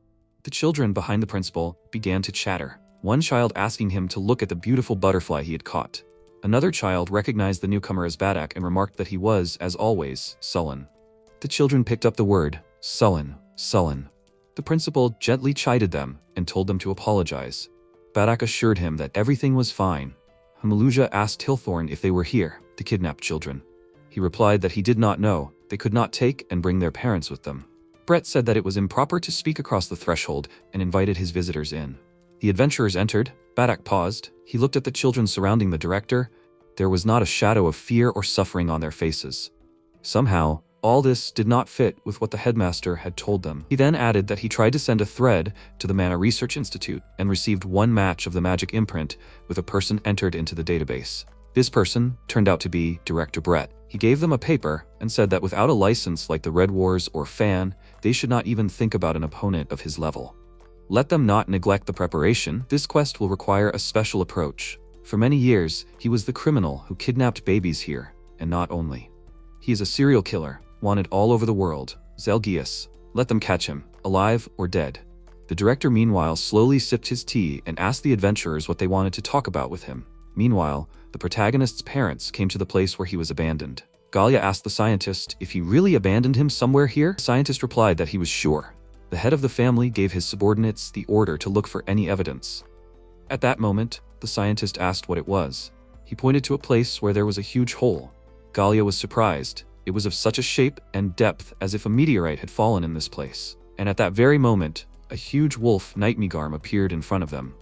The scientist exclaimed in horror that this was the southern lord of the Forbidden Forest. But they did not go deep into the forest, so why is he here? The second subordinate noticed in a panic that the wolf was not alone. Galia and everyone else took a fighting stance. The wolves growled, preparing to attack. Suddenly something happened that astonished everyone who came to search.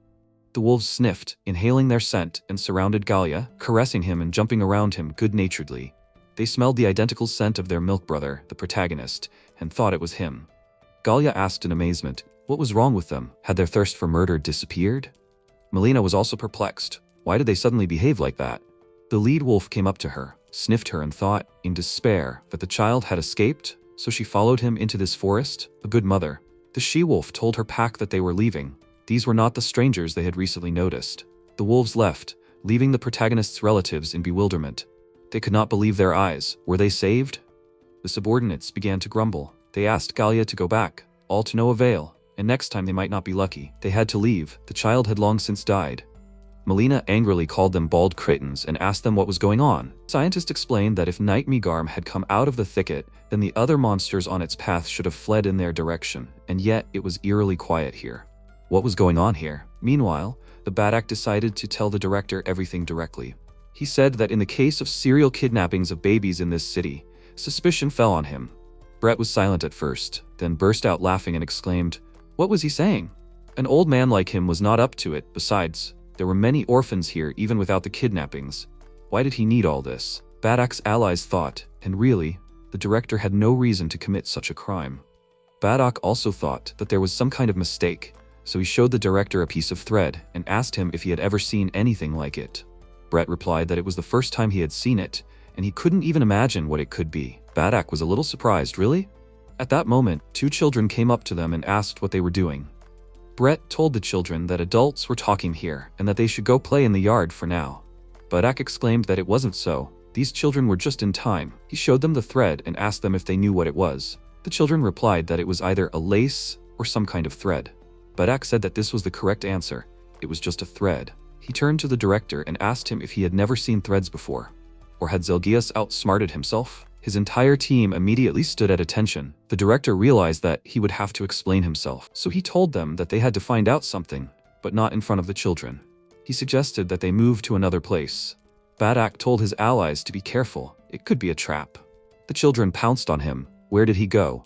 They suggested that Badak play with them. He told them that he would play with them later. Now they had something to discuss with the headmaster. The children seemed to be deliberately delaying him. They hung on him, asking to play with them now. He would praise them for killing? Badak exclaimed in irritation. What nonsense. He heard the door slam. Brett ran away from them. He screamed that he could not escape, threw the children off himself and ran after the headmaster. At that moment, there was a mixing of auras. A magical wave went out, and Zelgius, a man in an iron mask, appeared in front of them. He said something like, "Can't escape?" He should be the one talking, not them. They will all die. Badak told his allies to try not to hurt the children. Hemiluia noted that he was asking the impossible, because the children, armed to the teeth, were going to attack them. Tilda used her skill with her magic wand. Zelgius praised her, excellent sleeping magic, but here's the problem. He wanted the children to have combat experience, and about her, he thinks it's time for her to leave them. He attacked her with his magic threads. She was thrown aside, but at that moment, Hiltorn saved her, reflecting the enemy's blows. The girl thanked him. He replied that there was nothing to thank him for. No problem, he was a healer. Zelgius meanwhile told the children to remember, the healer must be disposed of first. The children obediently attacked Hiltorn, but he easily threw them away from himself, stating that, among other things, he is also a tank. The criminal was surprised. What happened to him? He repels all attacks with such ease. While Zelgius was distracted, the allies did not waste time. Hemiluia and her comrade attacked the criminal and tied him up with ropes. They called Badak to act now. Badak grabbed his sword, intending to deliver a fatal blow, but then something went wrong. He informed his allies that he could not move. The others were in the same state. Hemiluia was indignant, but what was the matter? They could not move either. Meanwhile, it was time for the protagonists to feed. At that moment, Lot and Lana were examining Brett's office. Lana listened to the sounds and said that everything had gone quiet. She wondered how their comrades were doing there. Lot replied that she should trust the Red Wars, and that they needed to find out Director Brett's motives. He thoughtfully noted that the situation was strange, no matter how you look at it. Even if he really is Zelgius, it has been 30 years since Brett came to this city. Why did he suddenly start kidnapping children in recent years? Lana noticed that there was something behind the book her brother took. She reached out, pushed it between the books, and suddenly something clicked. A basement opened right under their feet. It was a surprise for them. Without thinking twice, they went down the steps and found themselves in a real laboratory. On one of the walls, they saw a strange drawing. When they got closer, they saw that this drawing looked like a pentagram. Lot asked what the magic formula was. Lana replied that she had never seen such symbols. She turned around, looked around, went to one of the tables and asked her brother what it was. On the table lay a hand with large stitches. She assumed that it was a monster's hand, stitched by another monster. At that moment, Lot discovered a door. Opening it slightly, he exclaimed that there was a huge room here. When they entered this room, they were amazed. In the middle of the room lay the corpse of a huge spider, and around it, on many threads, hung vessels with mushrooms. Lot and Lana spoke in amazement. And all this is located right under the shelter? Lot said that they needed to return to their allies. He knew that a special license was required to catch a dangerous criminal, but now it was not important. It was imperative to question the director, grab him, and question him. Meanwhile, their allies were entangled in threads and couldn't move. Zelgius excitedly asked them how they felt about their situation. They couldn't even move, right? They were like butterflies caught in a web, and he could easily kill them. But if that was the case, then let the children do it. They should understand what it was like to kill people. He turned to the children and said that their task was to make 10 stabs with a knife so that death would occur exactly on the last one. The children moved towards them to complete the task. Badak shouted for them to stop. Zelgius noted that all his attempts to stop them were pointless. These children were under brainwashing magic. At that moment, the protagonist appeared next to the criminal. Zelgius, seeing him, exclaimed that such a kid should be locked up. Who is he? The protagonist smiled with his plump cheeks and said, Agu. Zelgius was puzzled. It was strange. He should know the faces of all the children in the orphanage, but he saw this baby for the first time.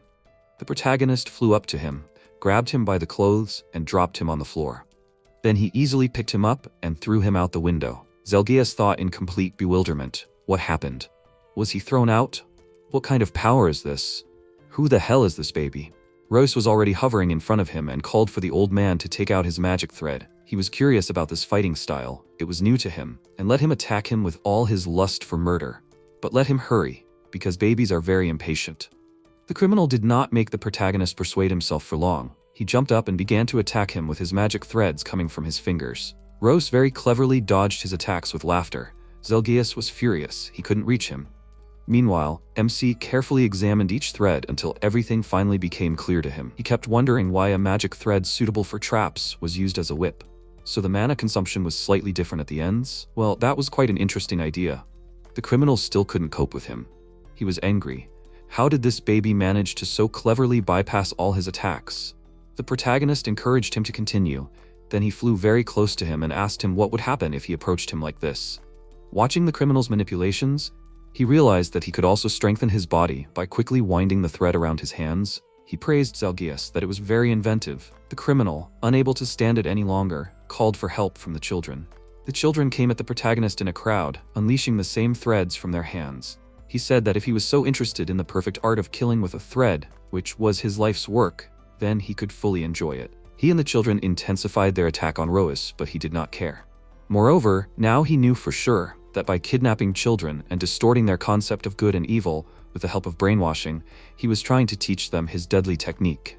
Zelgius confirmed that this was exactly the case. Consigning this art to oblivion, along with his generation, would be an unbearable loss for him. But many children could not withstand the necessary training to strengthen magic, and halfway exhausted their potential. He did not have enough orphans from the orphanage, so he switched to kidnapping. His invincible art will fill their ordinary lives with meaning. The protagonist replied that he understood him, and that he thought so too, but things don't always work out the way you want them to. He told the criminal that there once lived a great sage who created truly impressive magical artifacts and formulas. But over the years, his formulas and knowledge were so distorted that they lost their original essence. Moreover, even his unsuccessful inventions are extolled as something sacred, which is a complete disgrace. Zelgius was surprised. What was he talking about?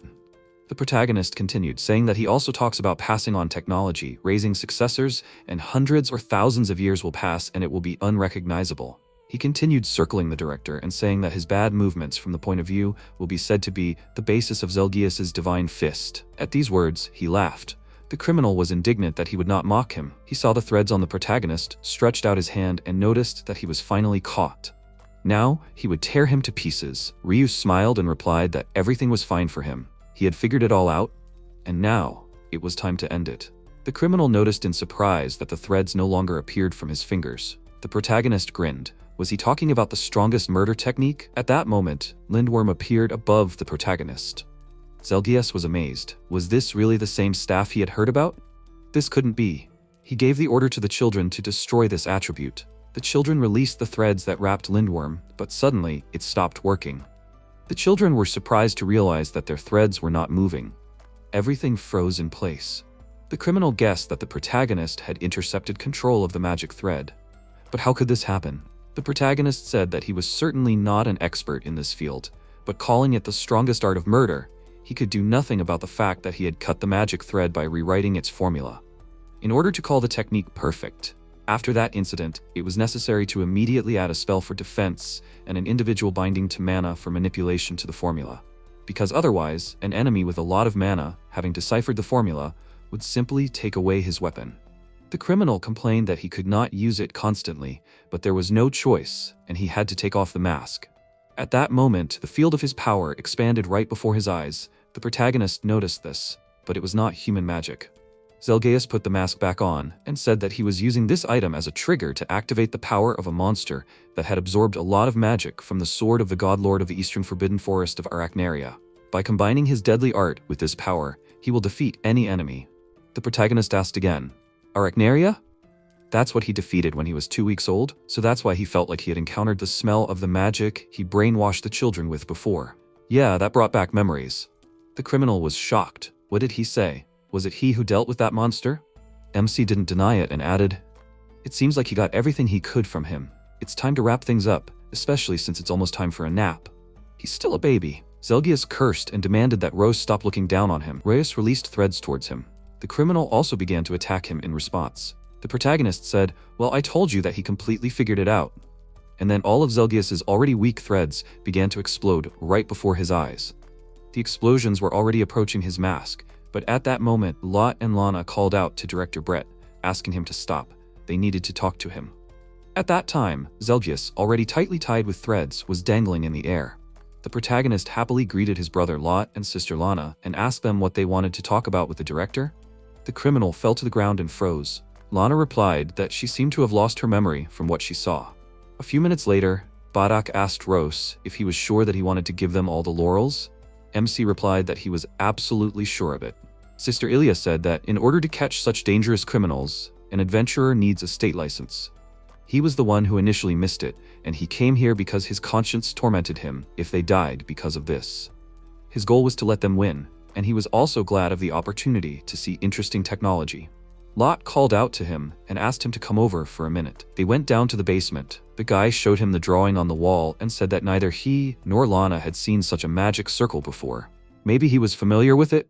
Lana noted that it was strange, of course, to ask a 2-month-old baby about this. The protagonist examined this circle and replied that it opens the teleport gate, but only for the one who drew it, and it was drawn somewhere 5 or 6 years ago. Lana exclaimed in surprise, during the same period when the kidnappings of children began? So the director used it? The protagonist doubted it. People cannot do such things. Lot said that, when they searched the director's room, they found something like a diary. There were words of repentance and names. Even if he really was a murderer, he did not know what happened, but he thought that the director changed and built this shelter for the sake of redemption. At least, he and his sister did not study any deadly art. He assumed that if the director, who had embarked on the path of redemption, fell under the influence of the one who passed through this gate, for example, his moral principles were clouded, just like the children's. This is the only way to explain it. Lindworm told his master about these magical writings. The protagonist answered him that this is so. He said out loud that he had not met the former director Brett, so without them he would not have noticed any oddities and would have missed the real puppeteer. He thought that all this brought back memories. He was right, the hero. It was necessary to eradicate their kind from this world, killing them all without exception. Had they really managed to survive until this era, these damn demons? At this time, Colette was thinking about how she was the very embodiment of bad luck, so they always said about her. But perhaps today, especially today, was the unluckiest day of her life. She hid from the demons and thought about it. It all started with the fact that in the morning, right before departure, the livestock ran away and they all tried to catch it. Left without breakfast, she ran after the cart, and when she caught up, she realized that she had forgotten all her things at home. She had to accept it and sit sadly in the far corner when suddenly there was a strange crack and their cart fell apart. Monsters stood in front of them. She managed to escape from them, and now she stood here, in hiding, and it seemed that this was where her end would come. She would definitely be eaten, skewered, and roasted, or deep fried, or maybe eaten alive, starting from the head. The monsters found her and said that they would make a meat patty out of her and eat her, smearing her on bread. Trembling with fear, she noted that they had exquisite taste. One of the monsters grabbed her, and the girl said goodbye to life, exclaiming that now she would be minced. At that moment, out of nowhere, Fauna appeared, who asked her how she was. Colette, watching the monster hold her leg, replied that she was fine. Fauna freed her from the clutches of the monster, destroying it, introduced herself to the girl, and asked what she was doing here all alone. Was she walking near the orc's hideout? And what was this meat cutlet? Colette warned her that other monsters were running at them from behind. They needed to run. The girl continued to ask, spread the cutlet on bread? That is, the meat is spread on bread? Colette, watching the monsters approaching, almost begged Fauna. She said that now was not the best time to talk about it. Fauna abruptly turned right in front of the monsters, and with a few deft and strong blows dealt with them in one go. Then she turned to the astonished Colette, and as if nothing had happened, continued to ask, like, what does it taste like? Since it needs to be spread, it must be like a paste, and she had never seen meat in the form of a paste before. Colette was amazed at the interest in cutlets. Fauna admitted that she had simply gotten hungry while doing quests. Colette was surprised. Quests? Was she really an adventurer? Fauna answered that she was. She was from the city of Barante and belonged to the Dahliere Guild. The amazed Colette exclaimed, wow! And she was going back there now? The girl could not believe her luck when her savior answered positively. She explained to the adventurer that she had left the village to take the exam to join the guild. Fauna replied that the exam had ended 4 days ago. But it was not safe here, so she would walk her to the city. Colette explained that the carriage she had used to travel here had broken down. Suddenly Fauna tensed up and began to peer into the forest. It was strange. She felt someone's presence. At that moment, someone attacked them and twisted them in 2 counts. The girls did not even understand what happened. In a moment, the girls were naked. They were put in a cage and brought to some half-destroyed city. Colette was lamenting that she was already a corpse. She would definitely die. Fauna complained of a severe headache, and her weapon was also taken away, and she had just left the blacksmith with a new weapon. They saw orcs. Fauna was amazed at their number. Usually 10 orcs are already a large group, and here, probably more than 100, they hit the nail on the head. A huge orc appeared in front of them. Apparently, he was the main one here. He asked Fauna, well, how was she impressed by his countless army? She guessed, so that invisible form was him. If he said that this is his army, does that mean he is the one in charge here? The orc laughed and noted, exactly. He added that he had not only an army with him, but also the secret art of their god. No one would stop them. Fauna was surprised, he said. God? He asked. Was she curious? If she, the little creature, wants to know, then let her kneel. He saw potential in her, and could show her how to obtain the power of their god if she swore allegiance to him, and extended his paw to her. Fauna stood up, not at all embarrassed by her nakedness, and said that she agreed. The amazed Colette tried to stop her, saying, what was she doing? But Fauna silently took his paw, and under the guise of going to kiss it, began to study the skin. At that moment, an incomprehensible sound was heard from somewhere above, and an attack of fire fell on the orc. He fell and tried to dodge, but he did not succeed well. The protagonist came down from above and greeted his sister Fauna. He noticed that she looked simply amazing. In response to this, the girl said, so this is what he is like in battle. Although she had suspected from the very beginning that he had incredible magical power, the protagonist grinned. He was still restraining himself, otherwise he would get very tired.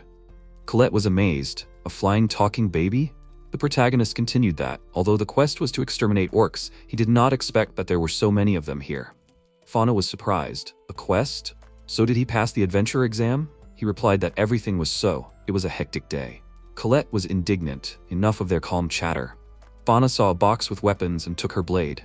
The protagonist said that it was time for him to return to work, and invited Fauna to swim together in the evening. With these words, he left the girls. Colette didn't understand what kind of baby it was, and it was as if they had forgotten about her. Fauna approached the fallen orc, told him that she would get it from him now, and pierced his hand with all her strength. He howled in pain and asked how she knew. The girl answered him that his invisibility was very similar to the skin of the invisible monsters. She asked if his god had such power. If so, then not bad, but she pierced his palm and left a mark on his hand. Now she just had to keep an eye on it. She wouldn't have been able to cope if he had been in invisible form all the time, but he had dug his own grave, and therefore was no longer of interest to her. Fauna dealt with the monster in a few moves. Then she turned to Colette and told her that it was better for them to go to a safe place, and leave the rest to Rose. Now they would only get in his way. Colette asked her in surprise, what kind of baby was this anyway? Fauna grinned and remarked, modern children are amazing, aren't they? Colette saw a wound on her hand and asked her to wait. She took her hand in hers. used a magic spell, and the girl said with surprise that her wound had healed. Colette giggled and replied that she was a healer. After some time, they finally arrived in the city. Colette was delighted. She was alive and made it to the city. Fauna said with pity that she was hungry. The protagonist replied that he had breast milk. If she wanted it, he would give it to her. The girl asked if it was tasty. The protagonist gave her some to try. Fauna noted that it was a little sweet. Colette said that she would go home on a carriage, since the adventurer exam had already passed. Reus heard her words and said that it had been postponed. Colette could not believe her ears. He was telling the truth. The exam had not happened yet. He told her that it was a long story, but the exam was supposed to be today. She grabbed him emotionally and hugged him very tightly, happily noting that she didn't know what happened, but she had come for a reason. Letting go of the protagonist, she told her new friends that it was time for her to go to the guild. Today was a very lucky day for her. The protagonist, smiling contentedly, noted that maybe, having become an adventurer, she would join them in the party. Lindworm grumbled that he only thought about breasts. Meanwhile, Colette ran to the guild. Ilya asked her if she wanted to take the entrance exam. She turned to Marcia, but the girl cut her off, saying that it had just ended. Colette felt dizzy and fell to the floor. Ilya asked her worriedly if she was okay. Seeing the applicant lying motionless, she was scared. Was the girl dead? Colette was dead. Meanwhile, in the training center, everyone was telling Fan how the baby had proven himself. She was surprised. Rose had defeated the Goblin Lord? Badok replied that he had done the same as the A-class criminal Zelgius, who was officially captured by them, the Red Wars, but in reality it was his work. He handed the protagonist a small bag and said that it was for him. The protagonist asked him what it was. Badok explained that it was a reward for the criminal. They were not some scoundrels to appropriate it for themselves. Hemiluia was indignant. They could have kept a third for themselves. Her comrades supported her. After all, they tried too. Tilda pulled her allies up.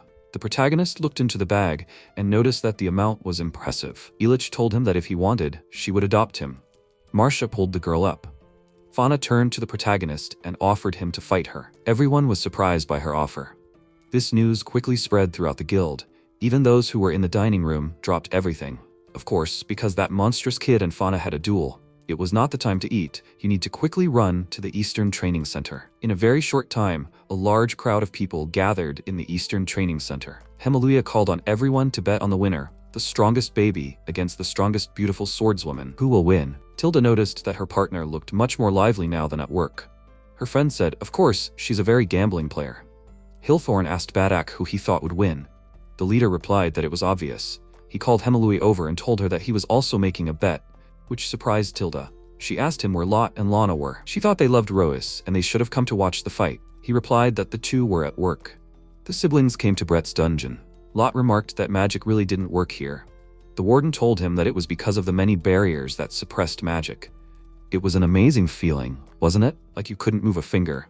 She didn't think they would get the information they were counting on. He was under the curse of the forbidden word, and if he spoke about the puppeteer, he would feel pain like he had swallowed a knife, and eventually he would die. She led them to the powerful barrier that Brett was trapped in and told them they had 30 minutes to enjoy themselves. Brett said it was fun. It seemed like the serial baby kidnapping case was over. The quest was closed. They shouldn't have a reason to come to him. Lana asked him why he did that. He replied he couldn't bear the thought of his strongest technique dying with him. That's why he tried to pass it on to the children he kidnapped and brainwashed. The girl noted that it was just as Rois had said. The director asked if she was talking about that kid. He might have lost, but at least he had mastered his technique. He had nothing to regret now. He chuckled. They also wanted to learn the strongest deadly art? They must be tired of all the adventurers being so strong, and they also need to become stronger, right? Meanwhile, in the arena, Fauna attacked the protagonist. He deftly dodged all her blows, occasionally striking back. Lindworm covered him. She stopped, admitted that he was not bad, but let him fight seriously already. He answered that he was serious as never before. She called him a liar and said that she had come up with something. The loser would fulfill any wish of the winner. Now he would take the matter seriously? His eyes lit up. He asked again, any? The fans noted his incredible magical power and noted that even here it could be dangerous. The main character, wiping away his drool, shouted to his little sister Fauna that he was coming to her. She grinned and invited him to attack her. Lot meanwhile said, power then. Indeed, Marcia and the Red Wars, Dahlia, Fauna and Ange, and now an incredible baby has appeared. They will not defeat any of them, no matter how hard they try. But let Zelgius forgive them. Lana added that they had nothing to learn from him.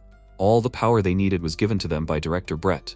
Zelgius was surprised. Director Brett? Was it him? Lana continued. She did not know for what purpose he ran the orphanage, But at least he did not despair, he gave them hope. He was the strongest. Dot noted that instead of deadly techniques, he would have been better off teaching the children table manners. Lana still does not know how to eat neatly. The girl was indignant. Her brother did not need to tell the director about this. Lot grinned. Really? Why didn't he teach them properly? Lana supported her brother. He asked him the right question. The criminal hesitated with an answer, but still said it. It was because he simply could not stop them. They looked so happy when they ate. Memories of the time when they grew up before his eyes, all their quirks and funny moments, almost stopped his heart for a moment. At that moment, the warden came up and reminded them that their time was coming to an end. Lot said that they would come to him again. They were glad to talk to him. They went. The criminal called out to them and said that there was a huge rock in the west of the Krumetin steppe. From the Semros Bridge and to the south along the river, there would be a large cave.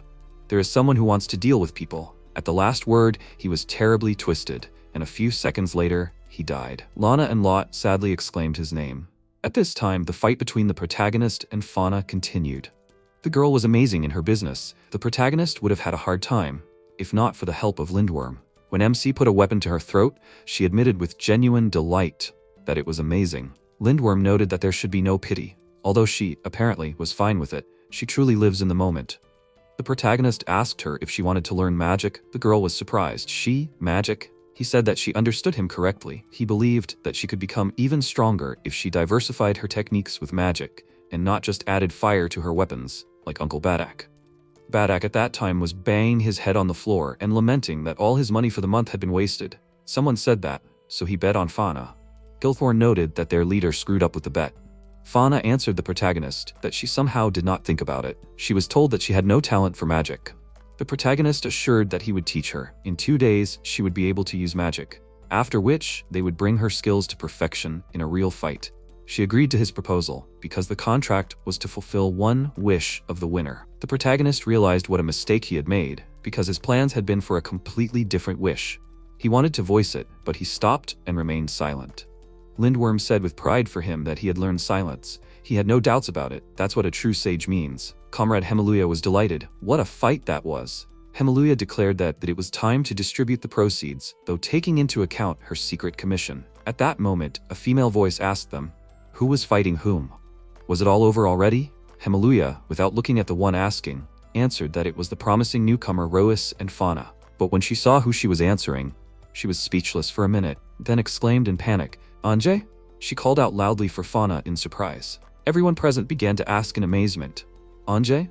Is that Anje's voice? Fauna approached them and confirmed that it was her. They were the same age and became adventurers together, and besides, they were friends. Ange looked impressive. She irritably asked her friend what she was doing here. Fauna waved her hand and noted that they hadn't seen each other for a long time. The protagonist asked doubtfully, are they really friends? Ange threatened to kill Fauna. She replied that she would definitely let her do it. Ange stood belligerently in front of her friend and indignantly asked her, doesn't she remember what day it is today? Fauna asked in response, what was supposed to happen? Her friend exclaimed that she forgot about the duel. For once, the dates of their return to the guild coincided, so it was agreed between them that today they would determine who was the best. Fauna objected in surprise that there was no such agreement. Ange protested, how could there not be? When was there? They began to argue among themselves, was it or not? The fans noted that Fauna had ruined everything. One of the fangirls said that Anji was also good. They were the same age, both in B class, and both their main breadwinners. Why can't they just be friends? Marcia replied that for a representative of her tribe, it was not so easy. Anjay continued to accuse Fauna of constantly breaking promises. Fauna tried to reason with her friend. Did she even hear her? The protagonist, watching the two girls argue, said, referring to Anjay, an Amazon, huh? He was glad that this species had not become extinct. Lindworm asked again, an Amazon? The protagonist answered that this was indicated by her red hair, the burning gaze of her orange eyes, and she herself was militant, prone to competition, and, most importantly, her appetizing forms.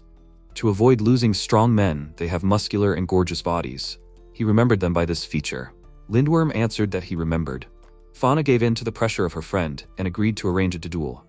Anjay objected. No way. She had already had a fight with someone, and she would not be satisfied with a victory when she was weakened. She scheduled the match for tomorrow and added that Fauna would be so kind as to clear her schedule. The girl confirmed that she agreed for tomorrow as well.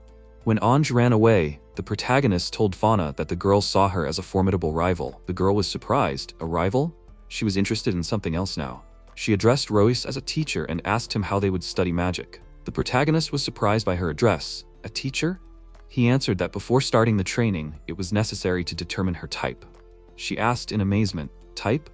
Royce answered that he would show her with an example. He placed a vat of water in front of her and asked her how many times she thought he had stirred the water. Fauna looked at him in bewilderment. Royce said that he had just stirred it with a spoon, so what? Did she know the answer? The girl answered him that no, it was just water. How could she know? He sighed and proceeded to the next task. He lit a fire and asked what was burning in this flame. Fauna answered that she saw nothing but fire, so she could not answer his question. The protagonist accepted this as well. Then he took a stone and said that he would throw it now. How many pieces would she think it would break into? She assumed 2 pieces.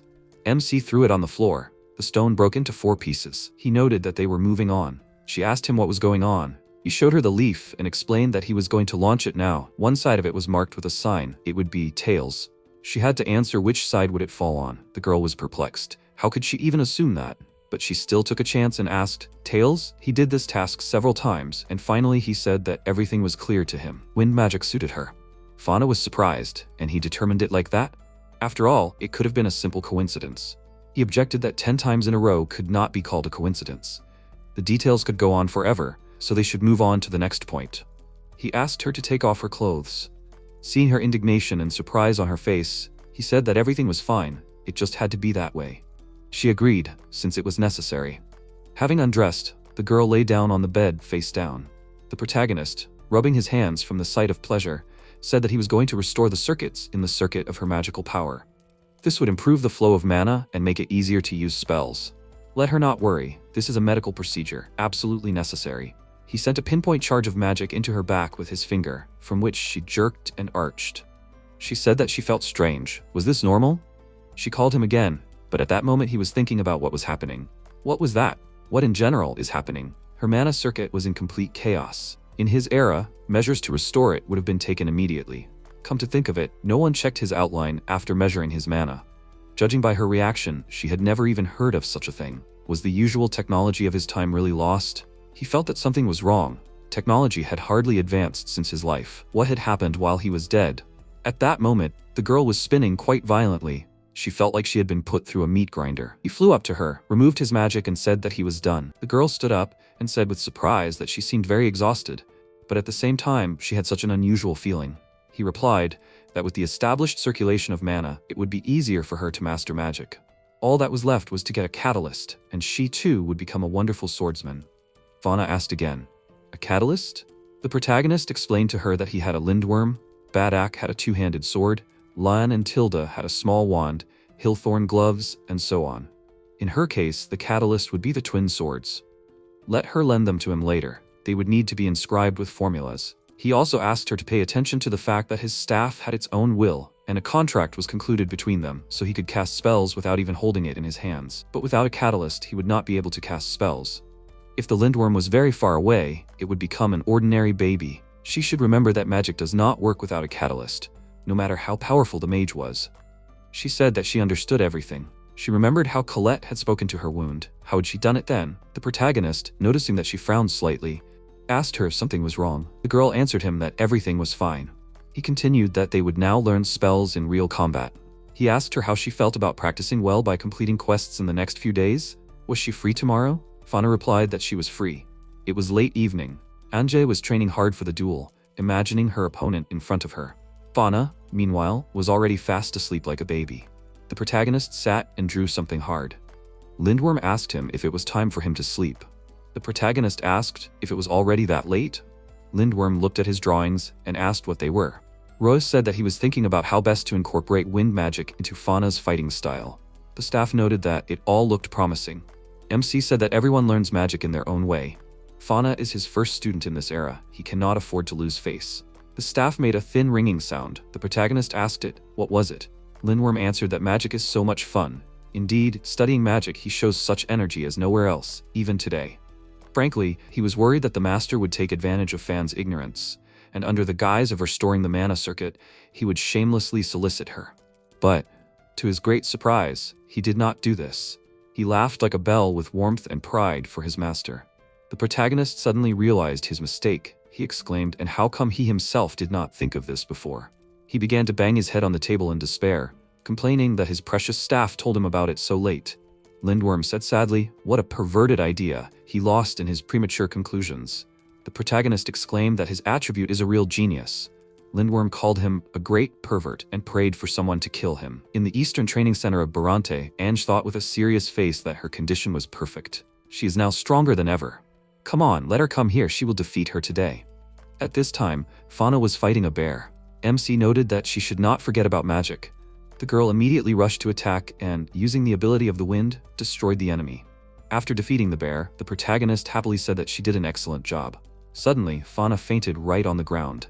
Already at night, she woke up in bed. He, standing next to the fire, noted that the food was already ready.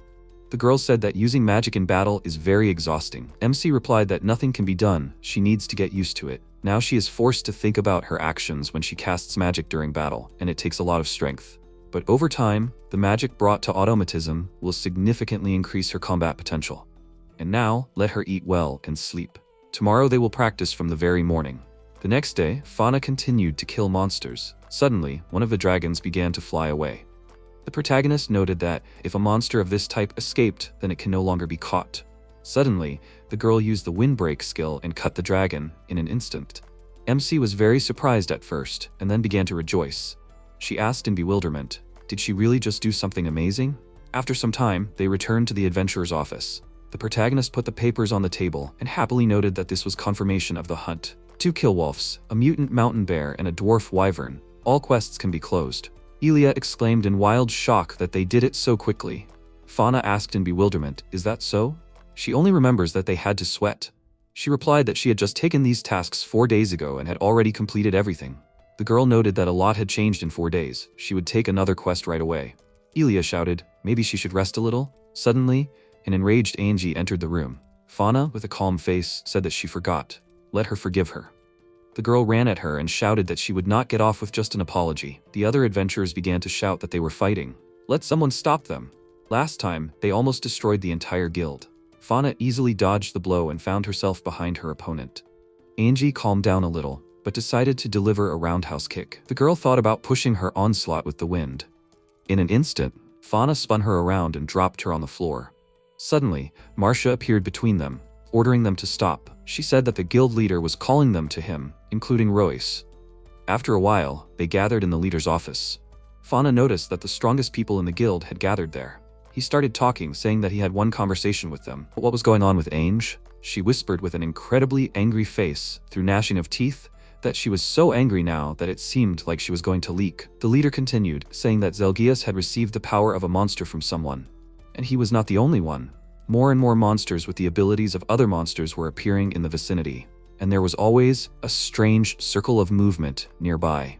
Lot and Lana found out the location of the puppeteer who was behind all this. They would have to deal with him.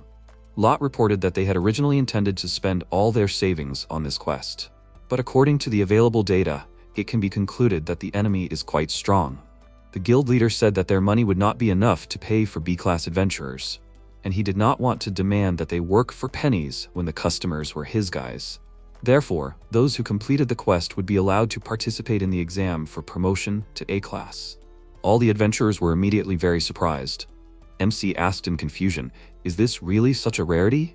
He was explained that this right can only be obtained from the guild leader, who was himself in the A-class. At the moment, all the A-class adventurers in the country can be counted on the fingers of 2 hands. Participation in the exam itself is a great honor. Angie grinned and shouted that she had been waiting for this for a long time. Her duel with Fauna is cancelled. She will definitely put this puppeteer down and get the A-class before her. The protagonist asked in confusion what is going on between these two. Tilda answered that they have something like a one-sided rivalry. They came at the same time, but Fauna became the youngest in the guild with a difference of 4 months, which attracted everyone's attention. She completed the first extermination quest a day earlier. She also got the B-class faster. Anjay is also cool, but Fauna is too cool. Hamalia noted that she simply considered her a friend, and this infuriated her. The leader announced that they were moving out in 2 days. Only 3 would receive the reward. After the quest, he would interview everyone and decide who to give it to.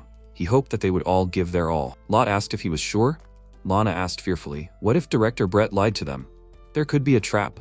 And despite this, he still attached such value to the quest. Angie asked, does he believe that everything is real, Since they came with this order, so they believe it too. They are comrades. Lindworm noted that their opponent is a demon. MC replied that he understood what he meant. Fighting a demon together with these people. At this rate, they will all die. Well, they will see how it turns out. Having prepared equipment to defeat the demon, the group of adventurers set out on a journey through an unknown land. Badak said that if you look at them, there are few healers. Marcia replied, "What can you do?" There are few of them in principle, and they also have a high difficulty quest for those who want to get A class. NJ asked why there were so few healers among the adventurers. Lana replied that their income was the same as that of a private doctor in the city. Lot assumed that not everyone would voluntarily risk their lives, and there were probably other reasons. Fauna interrupted everyone with her apology and pointed to the side. Colette was hanging from a tree, tangled in vines. She was crying and asking for help. The adventurers were surprised. Marcia said that she had seen this girl somewhere before. Someone suggested that this could be a monster trap. It was better not to come closer. Colette saw people and screamed to attract attention. She noticed a familiar face in the crowd and shouted Fauna's name. She repeated Fauna's name over and over again. Little Rose recognized the girl and said that she was the girl who was captured by the orcs. Fauna was surprised that it was her. Colette noticed Rose and said in surprise that it was the monstrous baby again. Rose asked how she ended up there. Colette said that she decided to stay in the city for a few days, and when she was returning to the village, her cart made a strange cracking noise and broke in half. The half she was sitting in rolled down the mountain. When the cart rested against a ledge on the mountain, she flew out of it. She was picked up by a monster that was flying past. The monster flew for a long time and carried her in its paws like prey.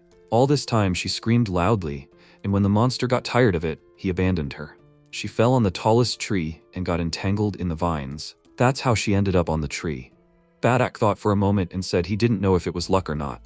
Fauna asked that Colette seemed to be a healer and would she like to become an adventurer? Colette replied that she really wanted to but couldn't pass the exam.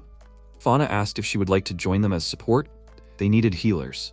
Marcia said that Colette couldn't participate in this quest. She wasn't an adventurer. Fauna said that Marcia herself had complained that there weren't enough healers. Badon agreed with Fauna, but doubted the correctness of his decision. At this time, Hilthorn took Colette down from the tree. Raves said that, as far as he remembered, at the orc base, Colette healed Fauna, being in close proximity to his bombardments. She has plenty of courage. Anji said, so she has talent. Lana said that healing magic is a state of mind that comes from a calm, compassionate heart. Otherwise, nothing will work. But the healers on the front lines always become the main target. It is very difficult to heal in such a dangerous situation. Now Anjay understood why there were so few of them. Rose suggested temporarily hiring her as a rear healer who stays in the safe zone. Fauna thought, a rear healer? Rose continued his thought. The essence of the strategy is that Lana and Hilton heal their wounds during the battle, as long as they can. Then they retreat to the shelter, where Colette restores them and they can get back into action. This will significantly increase the chances of survival, and if they send Colette to the city, then who will be the underdog? Colette was delighted and said that she will do everything. She wants to become a healer for adventurers. No matter what happens, she will not let you down.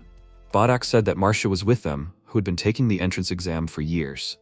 If the girl was smart, she could be immediately enrolled as an adventurer. Marcia mumbled that it was easy for him to say. So much trouble to get into the adventurers. Why? If you need a job, you can just become a healer. Colette asked, because healers are always in demand, right? Isn't it exciting when someone wants to? The adventurers thought about it. Marcia thought that there was a dark story here. Someone wondered what happened to this girl, but together they set off on their way. It was decided to stop for the night at the destroyed bridge. Everyone was doing different things around the fire. Someone lay down to rest, someone sang and danced, and someone had a nice conversation. In the morning, they set off again. After some time, Anja said that they came to a steep cliff. Ruse said that there was no way further and the grotto was nowhere to be seen. Could they have been deceived? Anja shouted that Director Brett, at the cost of his life, told them the way. In the north of the Tonin Plain, a river grotto in the rock. Lot said that everything was completely wrong. Does Royce really want to let the director's death go to waste? A huge warehouse in the west of the Kremetan steppe. From the Semros Bridge to the south along the river, there will be a large cave. And Jay admitted that Lot was right. One way or another, there is nothing here. Reyes flew up to the rock, brought his hand to it, and used magic. He said that this is the place. A large magical drawing appeared on the wall of the rock. From the force used, everyone around opened their mouths. Reyes said that there is a sealed door here, and it is under a camouflage spell. Someone clearly does not want to enter here. Tilda said how complicated the seal was, it would take years to dispel it. Anjay was indignant, how years? Fauna asked if the teacher would be able to open it. Roas answered that it would take him several months. Fauna sadly said that even the teacher would take several months. Himalua said that when the disguise fell off, he used a reconnaissance spell and saw an incredible number of monsters behind this door. If they were released, they would easily destroy the entire city. The crossed beasts crowded together. Fauna cautiously said that even one such beast was equal to the leader of the pack. One of the adventurers came up and said that she probably listened and did not understand what their quest was. Fauna explained that they were going to fight a sorcerer who endows killers with the power of monsters. He creates crossed species, like the invisible orc who caught them. This quest is dozens of times more dangerous than she thought. Colette asked Fauna, "Is this such a dangerous quest? Why did she invite her so calmly?" Fauna answered because she said she wanted to become an adventurer. Ainge shouted at them both to shut up. Lot said, "If nothing is done, then the world will be filled with people like Director Brett and the invisible orc." Reus said, "If the door does not give in, then force must be used." Rin. His magic staff stood behind him. Reus ordered body enhancement to maximum. The staff asked again, "Is the owner sure?" Reus said that it would only be for a few seconds. He could handle it. The staff increased its power to the maximum. A pillar of light blinded everyone around. A strong wind arose and the baby turned into a rocker with huge hands. He flew to the rock and pressed a huge boulder, closing the entrance inside, crushing the monsters. With a smile on his face, he said, "If there is no key, break the gate." Badak asked Marcia about the baby. What was it? Marcia, closing her eyes, said that it was just a 2-month-old baby. Somewhere deep in the cave, in a room similar to a library hall, among the books stood a creature in a cloak with horns. It spoke. The seal was removed, but the unsuccessfully crossed specimens left at the entrance stopped showing signs of life. He realized that uninvited guests had arrived. Rose jokingly said that it turned out well, and he was waiting for praise and hugs. Anjay looked at the baby and said, "How creepy, even physically disgusting." The adventurers confidently went into the depths of the cave. Badak told Lot and Lana not to be nervous. He understands that this is their first quest of this kind, but they are both strong. The main thing is to stay calm. Monsters can jump out from anywhere. Do not let your guard down. Suddenly a monster appeared and knocked Badak off his feet. Tilda screamed for Colette to step back. Lana ordered to start healing. Comrade Hemaluja grabbed a spear and hit the monster in the head, but it was protected by metal. Marcia pulled out a sword and hit its leg, cutting off one hoof.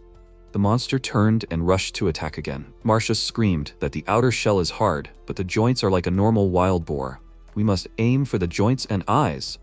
Comrade Hemaluja screamed that the monster is returning again. Anja prepared to attack, but Marcia stopped her and said that hand-to-hand combat is not enough to deal with it. Anja punched the monster in the face and it flew to the side. Comrade Hemaluja was surprised and said, "Wow." Hemaluja screamed that he could still sense the monsters. Could these really be the invisible ones Fauna was talking about? They were standing in the middle of the cave and could not see anything around them. Reyes asked Fauna what she thought she should do. She closed her eyes and concentrated. Fauna prepared for battle and held her swords in her hands. She saw the image of an invisible monster and struck. Hemaluja said that there were still many monsters, and Fauna alone could not cope. Reyes said, "So be it. He will help." He mixed earth magic with water and wind magic, and a sphere was formed. He raised his hands up and the sphere exploded, covering all the invisible monsters with dust. The adventurers rushed into battle. After the battle, Marcia noticed a boar lying to the side. Was it a wild boar in an iron golem shell and minotaurs with invisible skin? Enze said that these were incredible monsters. Badak said that now it was clear what kind of monsters lived here and suggested moving on. Lot asked if it was okay that Badak was giving orders. Enze replied that he should listen to him and do the opposite. Then he would definitely not make a mistake. They walked for a long time through a long cave. Enze asked, "What kind of place is this?" Marcia said, "It's amazing. Who would have thought that there would be so much space underground?" Lana suggested that there would be a boss here. Enze agreed and added that the boss would be huge. They heard a noise ahead. A huge orc came out of the darkness. Hemiluia said that such a thing should not be underestimated. After all, he is a crossbreed monster. Instead of one orc, a whole crowd of different orcs flew out of the darkness and ran out. Lana shouted, "What kind of crowd is this?" Lot calmly answered that there are no fewer orcs than goblins. Royce suggested that by combining different monsters, orcs receive the ability to multiply like goblins. An interesting thought. And Jay did not understand what was interesting about this.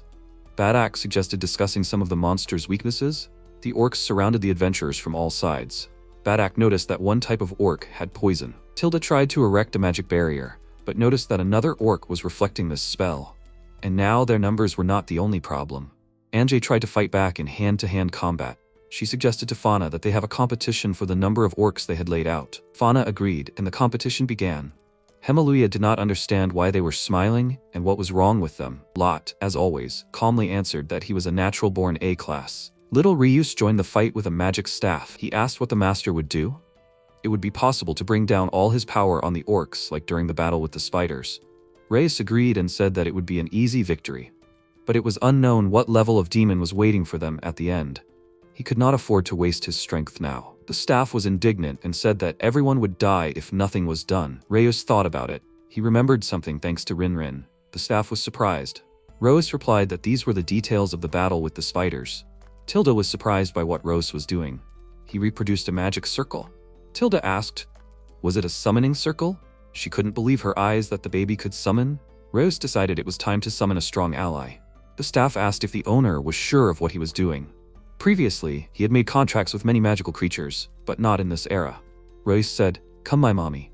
A wolf appeared out of nowhere, and everyone was surprised. Even the orcs froze in place. She tore all the orcs to pieces, and Reus said, "Long time no see, mommy." The wolf bared her teeth and asked, "So this was his doing?" Reus answered that he had the opportunity to make a contract while he was sucking her breast. The wolf was angry that this was done without her knowledge. Some of the orcs stood and were afraid to move. The wolf asked, what were they going to do with her baby? At this time, the adventurers whispered among themselves. Fauna was surprised that the baby's mother was a wolf. Anja said, "No wonder he is so strange." Lana asked, "Is this serious?" The wolf let out a heart-rending roar and pounced on the orcs. She tore the orcs until there were no more. The comrade was surprised that they had such an ally. Fauna explained that this was Rose's mother. Marcia was indignant. "What do you mean?" The wolf cubs ran up to the baby and surrounded him. Rose was surprised that they came too. He didn't remember making a contract with them. The wolf cubs said that they had followed their mother through the gate. Rose was glad that the wolf cubs had started talking. The mother wolf had said, "Who would have been surprised?" The baby said that not long ago they had no telepathy, and now they were so grown up. One of the wolf cubs said that this time they would fight too, and called the baby brother. The wolf with the cubs and the adventurers continued killing the orcs. There was an exit at the end of the cave. In this darkness stood the leader of these monsters. He said that his crossed monsters, his army, were disappearing. However, these feelings, this magical power did not give him peace. Could this really be Anumiagarm, the same one that had scented him and attacked when he came for the Arachnaria's body? Then he had to retreat to get the spider's corpse. But how did she get here, right under his nose? He wanted this meeting. He craved this meeting. He wanted the Nightmigarm in his army. Then he could return his demons to the top of the food chain. After killing all the orcs, the wolf howled. Lot said, "What a power. She really does look like Race's mother." Fauna added that mothers are like that. Marcia said that this wolf was too strong. Some of the orcs tried to run away and fly back to their master, but the wolf commanded the cubs to move forward so that no monster could escape. The adventurers followed them. The baby was upset that the wolf ran ahead. Fauna expressed the opinion that this is a temperamental woman. Rose felt someone's gaze. The demon master himself stood and watched. Suddenly, the cave became very dark. Everyone realized that this puny man, the master of the crossed beasts and the boss of this dungeon. Everyone realized that this puny man was guilty of what happened to the director. And everyone realized that this puny man was an enemy who must be defeated to obtain A-class. But everyone felt the breath of death. The baby exhaled and asked, "Is that all a demon is?" The adventurers turned to look at the baby. Rias continued to say that he was worried for nothing. Roas invited the demon to come closer and offered to fight the baby. The demon clenched his fist in anger. He asked, "What kind of demon?" He called the baby a lower life form. Reus smiled and said that a lower life form is nostalgia. The staff confirmed this. The demon rushed to attack. The adventurers saw this and shouted the baby's name. The demon approached and said, "Too much honor for an insignificant creature." So it was their turn. The spirit of Aristotelius in Royce's body hung over the demon's shoulder and hit him with a magic staff. The demon fell. With even greater anger, the demon called Royce a small fry and said that he would grind him into dust. The demon said eruption. The dark force headed towards the baby. Tilda was surprised. Eruption? The man used high magic without casting a spell? It was the demon himself. Reyes summoned the dragon of waterfalls. Tilda was speechless when she saw that the kid was also casting without a cast. The demon got angry and used a tornado. Tilda was more and more surprised by the magic that the opponents exchanged. Combine eruption with a cyclone? Crazy. Hallelujah said that he thought Tilda was having fun. The demon cast a combination of first-class spells at the kid. He asked if a kid could do that. Ryuz calmly answered, of course he could, and he used permafrost. The cave was covered in ice and icicles. The demon was furious. He couldn't believe that he had lost the spell exchange. Reus said that here came the vice of all demons. The fight was still going on, and he was already deeply hurt and stupefied by the loss. The little boy apologized for upsetting the demons so much. The demon turned its head and said that they were not finished yet. The demon decided to retreat through the magic portal. Roas summoned Rinrin and activated spear mode. The spear pierced the demon's chest. The adventurers were shocked. Roas flew up to the dead demon and said that, for a demon of his level, he tried hard. Lana was surprised that little Roas was so strong. Vanna confirmed this and said that the teacher was strong. The demon's body lay motionless. Blood flowed from his chest and mouth. Roas flew up to him and asked if he could stop pretending to be dead. Everyone standing nearby opened their mouths in surprise. Barak approached Roas and said, "Didn't he just pierce his heart in front of everyone? No matter what they say about demons, they can still be killed." Roas replied that you don't always need only one heart. Demons look like humans on the outside, but they are very different on the inside. He turned to the demon again and said it was time to get up. The demon showed no signs of life. Marcia said the demon looked dead. Roas continued talking to the demon. It was so cute that he stopped the flow of mana and blood circulation, maintaining consciousness as a spirit and waiting for the right moment. It was just a shame that he was seen through. The demon continued to lie down. The kid decided to pee on the demon and began counting down. 3, 2, 1. The demon jumped up and ran screaming, "Anything but this." The adventurers opened their mouths even wider. The demon fell nearby and began muttering under his breath, "How dare he humiliate him so much? He will not forgive. He saved this for the destruction of humanity." But Reyes forced him. From a puny man, the demon turned into a terrible huge dragon. The adventurers whispered, "What is this? Did he really cross himself with a monster?" But then the question arose, with whom? Marcia said that this was such a terrifying magic. The smile disappeared from the little boy's face. Even he understood that this couldn't be true. He called for help from the staff with the magical power of the ancient dragons, Lindworm. The staff did not respond. The demon slowly walked towards the little boy. Everyone watched with bated breath to see what would happen next. Fauna stood in front of everyone. Reus looked back, and Fauna saw confusion in his eyes. The demon blew towards the adventurers and they all fell unconscious. The demon said that without healing, they would all die. He should hurry and help his friends. Rose thought about it. It was perfectly acceptable to use spells with different properties at the same time. But with healing and attack magic, the situation was a little different. The mana contamination left during the use of healing magic prevents the construction of attack spells. If he uses healing, it will take several hours before attack magic becomes available again. With the body and mana of a baby, even he wouldn't be able to finish off the demon before everyone died. Restore everyone's healing magic? Raise the healers, regroup. No one but him could break through the scales of the ancient dragon. He thought and searched for the only true way. The demon said that friends are both people's strength and weakness. He suggested that Royce give in to despair. One hand points at the other. A cloud of energy glows inside. Colette stands with her eyes closed and her hands clasped across her chest. The wind is blowing her hair and dress. She imagined a huge, bright, and warm fire ahead. She directed her energy towards her friends. The toxic smoke above them cleared, and the friends began to regain consciousness. All the wounds on their bodies began to heal. Anja shouted, "What did Colette do?" The demon was furious. Rose looked to the side and saw Colette standing in the distance. She was able to help from such a distance? Colette was glad that she was able to help. She shouted that this was the most common healing magic. She was a healer. Rose saw that the friends were slowly leaving the cave. Even he was surprised. How was it possible to heal the fatal wounds of the entire group from such a distance? She had an incredible talent for magic. It was clear that this was the same amazing trait of adventurers that Tact spoke of. Rose focused on the upcoming fight. He summoned the staff and said, "Rin, to charge the staff to its full capacity." The staff did not respond. Rose turned to it again. Rin, can you hear him?" The staff apologized to the master and said that, unfortunately, while the master was a baby, he could not realize his full potential as his property. And since the question of healing after the battle was resolved, he wanted to receive permission for true power. It was unbearable to see such a sad end to a former tribesman. Rose said that he understood him, turned away and cast Lindworm. Rose suggested that everyone step aside because they were in the way, and hurried everyone to the exit. The staff remained hovering in the air, and opposite him stood a demon in the form of a dragon. He did not understand what was happening, but Royce was trying to buy time and would control the staff from a distance. It was not so easy to get away from him. The staff said that you will not leave, this is its line. Then a bright blinding glow occurred from the cave. Everyone closed their eyes and no one understood anything. Only Royce knew that the sacred dragon staff Lindworm could currently be considered his favorite weapon, but that was only a holding form, on which thousands and tens of thousands of special spells, formulas, contracts, and restrictions were imposed. And now this is his true form, an ancient dragon whose history goes back to time immemorial. Lindworm the Radiant. The staff turned into a large, beautiful, and glowing dragon. The adventurers' eyes widened in surprise, and their mouths opened. The demon was also very surprised by what he saw. Lindworm said that the demon defiled the death of his fellow.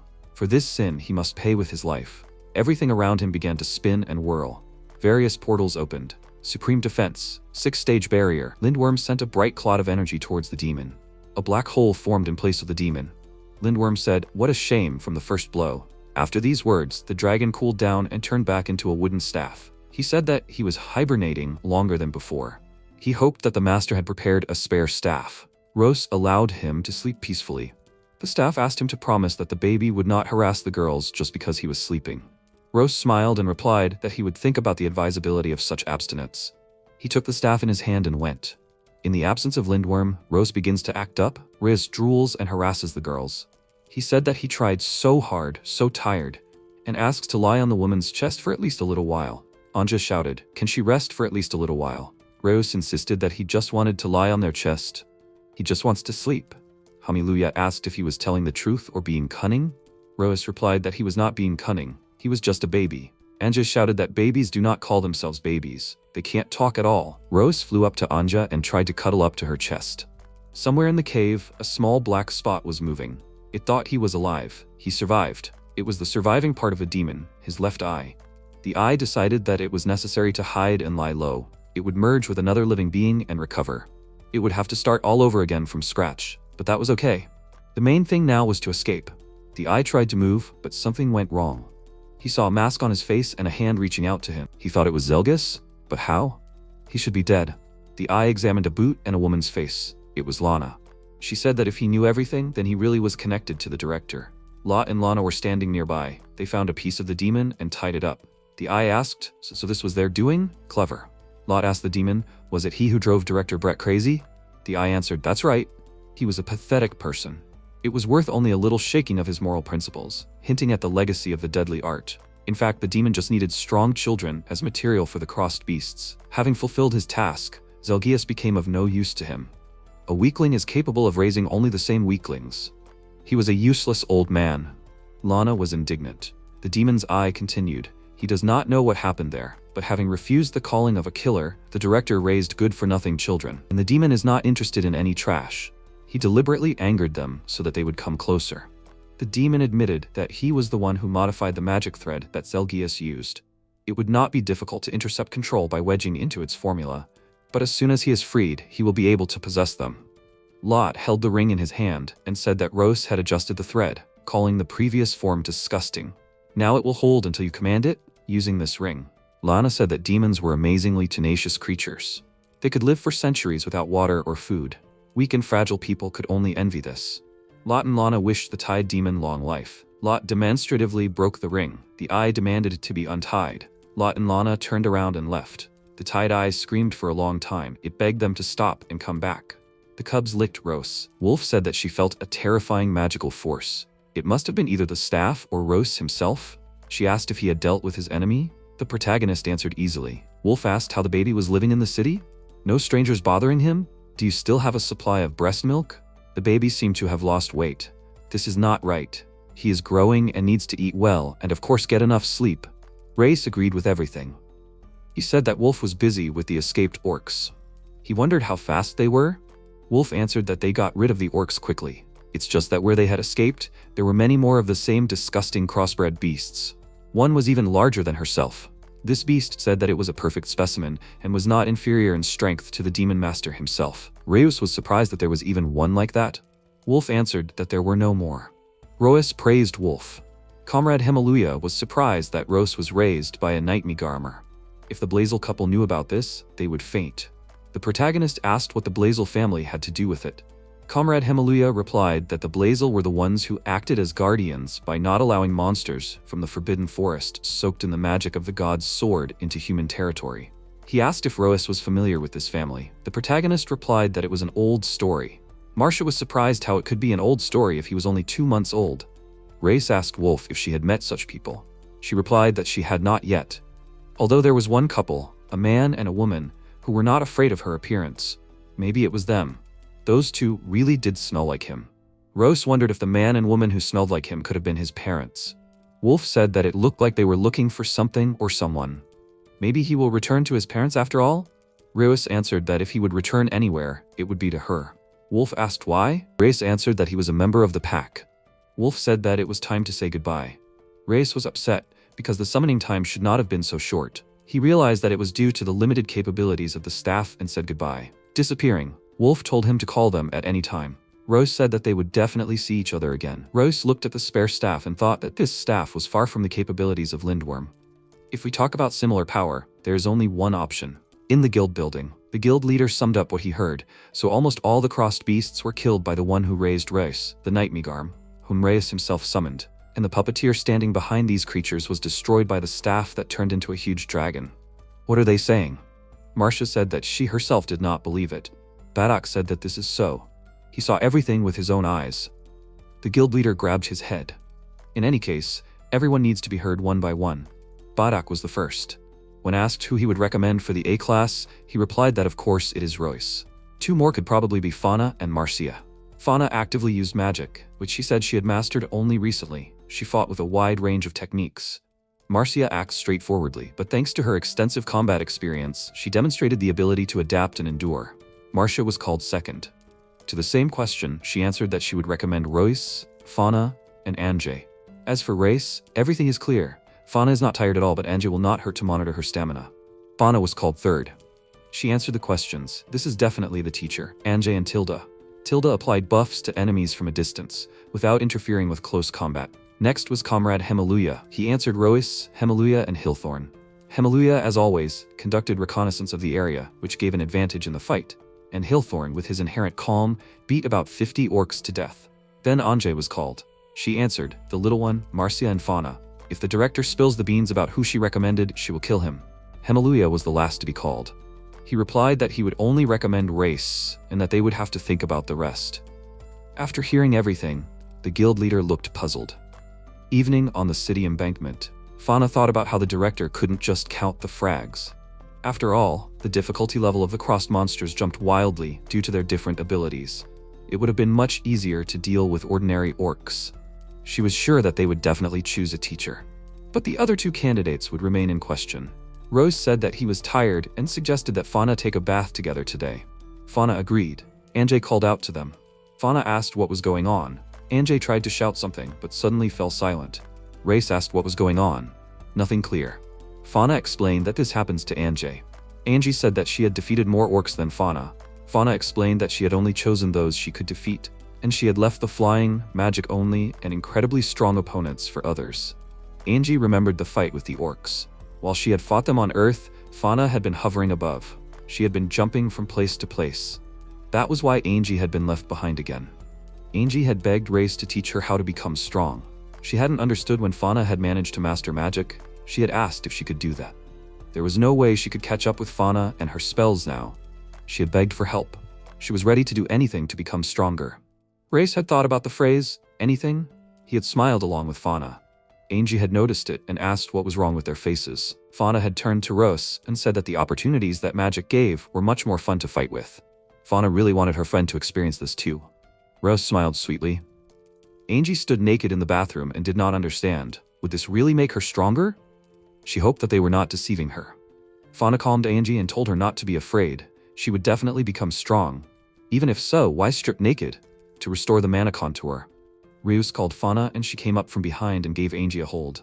Fauna asked Anjay to calm down and explained that it did not hurt. On the contrary, it was very pleasant. Anjay did not understand what was happening. She was scared. Ryus thought about the fact that someone like him was in such a piquant situation, and no one was embarrassed. He mentally thanked Lindworm. The staff also mentally asked the baby to shut up. Rose explained to Anjay that in fact, restoring the mana contour would be much more effective if you directly touch the skin with your tongue. Anjay asked again, seriously? But if he was lying, she would not forgive him. There was a crash and something broke the wall of the house. A black dragon staff appeared. Rose was very surprised and asked what it was doing here. He called the staff Bahamut. The staff asked Rose about the girls, that it was an enemy? Rose asked the girls to be quiet, otherwise they could die. The kids said that they had not seen Bahamut for a long time. It turned out that there were two staffs, one black, the other white. Bahamut said that she seemed to feel the call of the master. But how to understand all this? The master was under the same roof with naked and half-naked girls, and knowing his habits, one can guess what will happen next. Royce made excuses that Bahamut misunderstood everything. The staff began to cry and called Royce cruel and heartless. Bahamut, through her tears, said how he could flirt with 2 young girls when she was his favorite. Fauna and Anjay looked at the crying staff in surprise. Royce explained that these were not exactly tears. They were concentrated flammable liquid fuel made from mana. If you set it on fire, it would explode with terrible force. 1 drop was enough to blow this building to pieces. Anjay was indignant because there was a whole waterfall there. Bahamut said that she had had enough. She decided to blow herself up. Anjay did not agree with this. She explained that they were simply treating her mana contour. There was nothing even close between them. How could you even imagine this if he was a baby? The staff asked about the second girl. Fauna explained that Royce, or rather the teacher, was simply teaching her how to fight. After several long explanations, Bahamut licked Royce's cheek and said that she shouldn't scare him like that. She called him a nasty boy. She almost destroyed this city. Royce said that it would be a shame to make such a mistake. He asked how he could bother other girls when she was there. Bahamut looked at him with loving eyes. She wrapped herself around the baby like a snake and said that she loved him. Royce mentally begged Rinrin to quickly recover and come back. However, if you follow the chronology of events, it was Rinrin who called out to Bahamut right before she fell into a long sleep. Lindworm understood what this little pervert, who does not stop trying to harass even on his deathbed, would do in his absence. The girls would have no chance to defend themselves from the powerful pervert. Therefore, while the restrictions of the contract were lifted, he absorbed a grain of Royce's mana and with its help called the strongest staff, which would not allow the owner to roam, but for his own reasons. Thus the sun set on Royce's happy, depraved life. The end. Anja shouted that it was not the end. She wanted to know, what happened to her mana circuit? Royce said that Bahamut would get angry if he touched her for any reason. Anja got angry. She asked, was he making fun of her? And who made her undress? Bahamut used force and shouted at her not to be rude to the master. From the force used, Anja broke through the wall with her body. Fauna asked the teacher, maybe she could learn from him how to adjust the mana circuit to help Anja? Fauna thought that Bahamut would not object in such a situation. Reyes explained that this technique requires the ability to see mana and construct a spell, and as a link to master healing magic. It will take years to teach her all this. Fauna asked again, healing magic? The wagon stopped. Colette didn't understand why she couldn't get in the carriage. The cabbie called her the Green Lady. He asked if she knew what they called her in town. He explained that they called her the Wagon Breaker. Colette was very surprised. Indeed, all the carriages she rode in broke down, but it wasn't her fault. The other cabbie said maybe, but he wasn't going to tempt fate. Rius's voice was heard from behind. He called Colette by name. She was very happy to hear it. Reyes asked about her going home. He thought she would become an adventurer. Badak and Marcia praised her very much. Colette answered that she had indeed saved everyone then, but only because she was hiding very far from the enemy and they simply didn't notice her. She didn't know if she could do the same thing, but in front of the enemy. After all, she wasn't much of an adventurer. Bahamut took her by the dress and carried her after Royce. The kid said he didn't have time for that and offered to follow him. At the same time, they all disappeared. The driver was surprised and thought he was sleeping. In the room with the fallen wall, an undressed Angie is sitting on the bed. She greeted Colette. She didn't understand what was happening, and why was everyone silent. Rose asked Colette, is it time to undress? Fana said that she couldn't make Mrs. Ange wait. Ange called everyone names and asked them to stop joking. She just had to restore her mana circuit. She didn't have to undress, did she? Colette asked again, mana circuit? Rose replied that the result would be more accurate if both parties remained naked. Bahamut pulled the master up.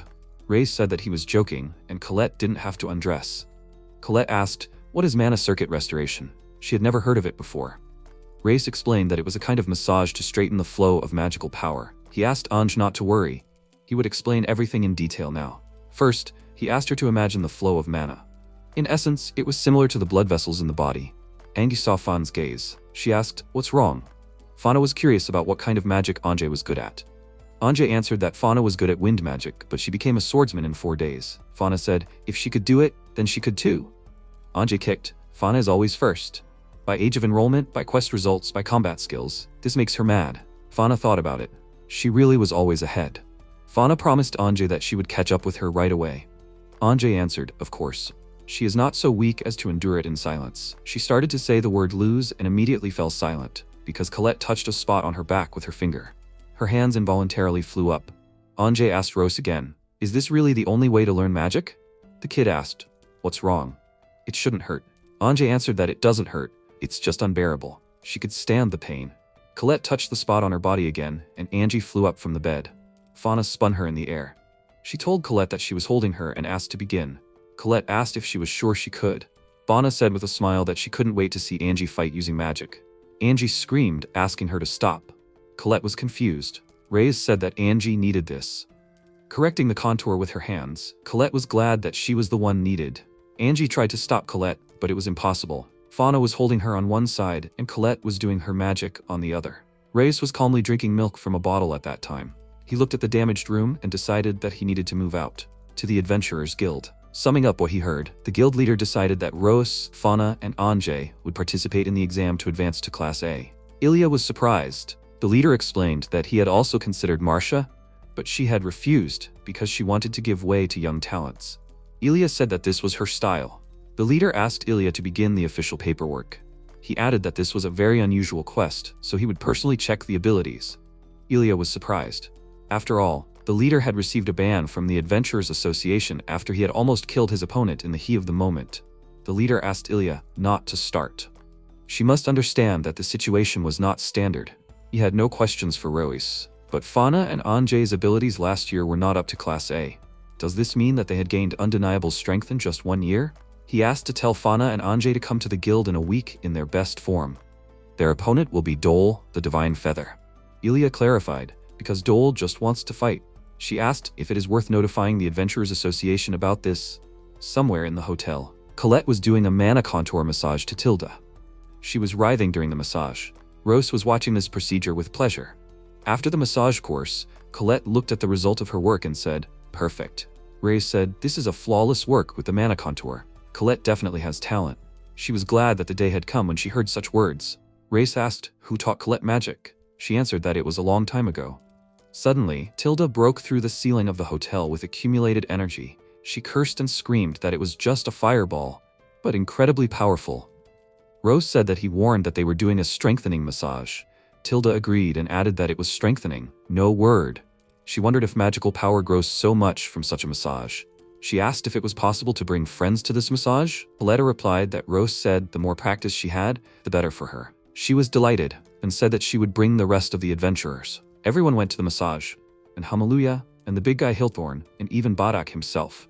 Colette asked Rose why he was home. After all, today was the test for Fan and Tilda. After some time, the main training center of Borante, a special hall.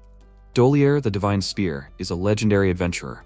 50 years ago, he killed a huge ogre that appeared in the dungeon during an anomaly with one blow of his spear. Although he is no longer young, his strength is still immeasurable. He explained that the rules are simple, they must manage to hit him, but he warned that he was serious so he could not guarantee safety.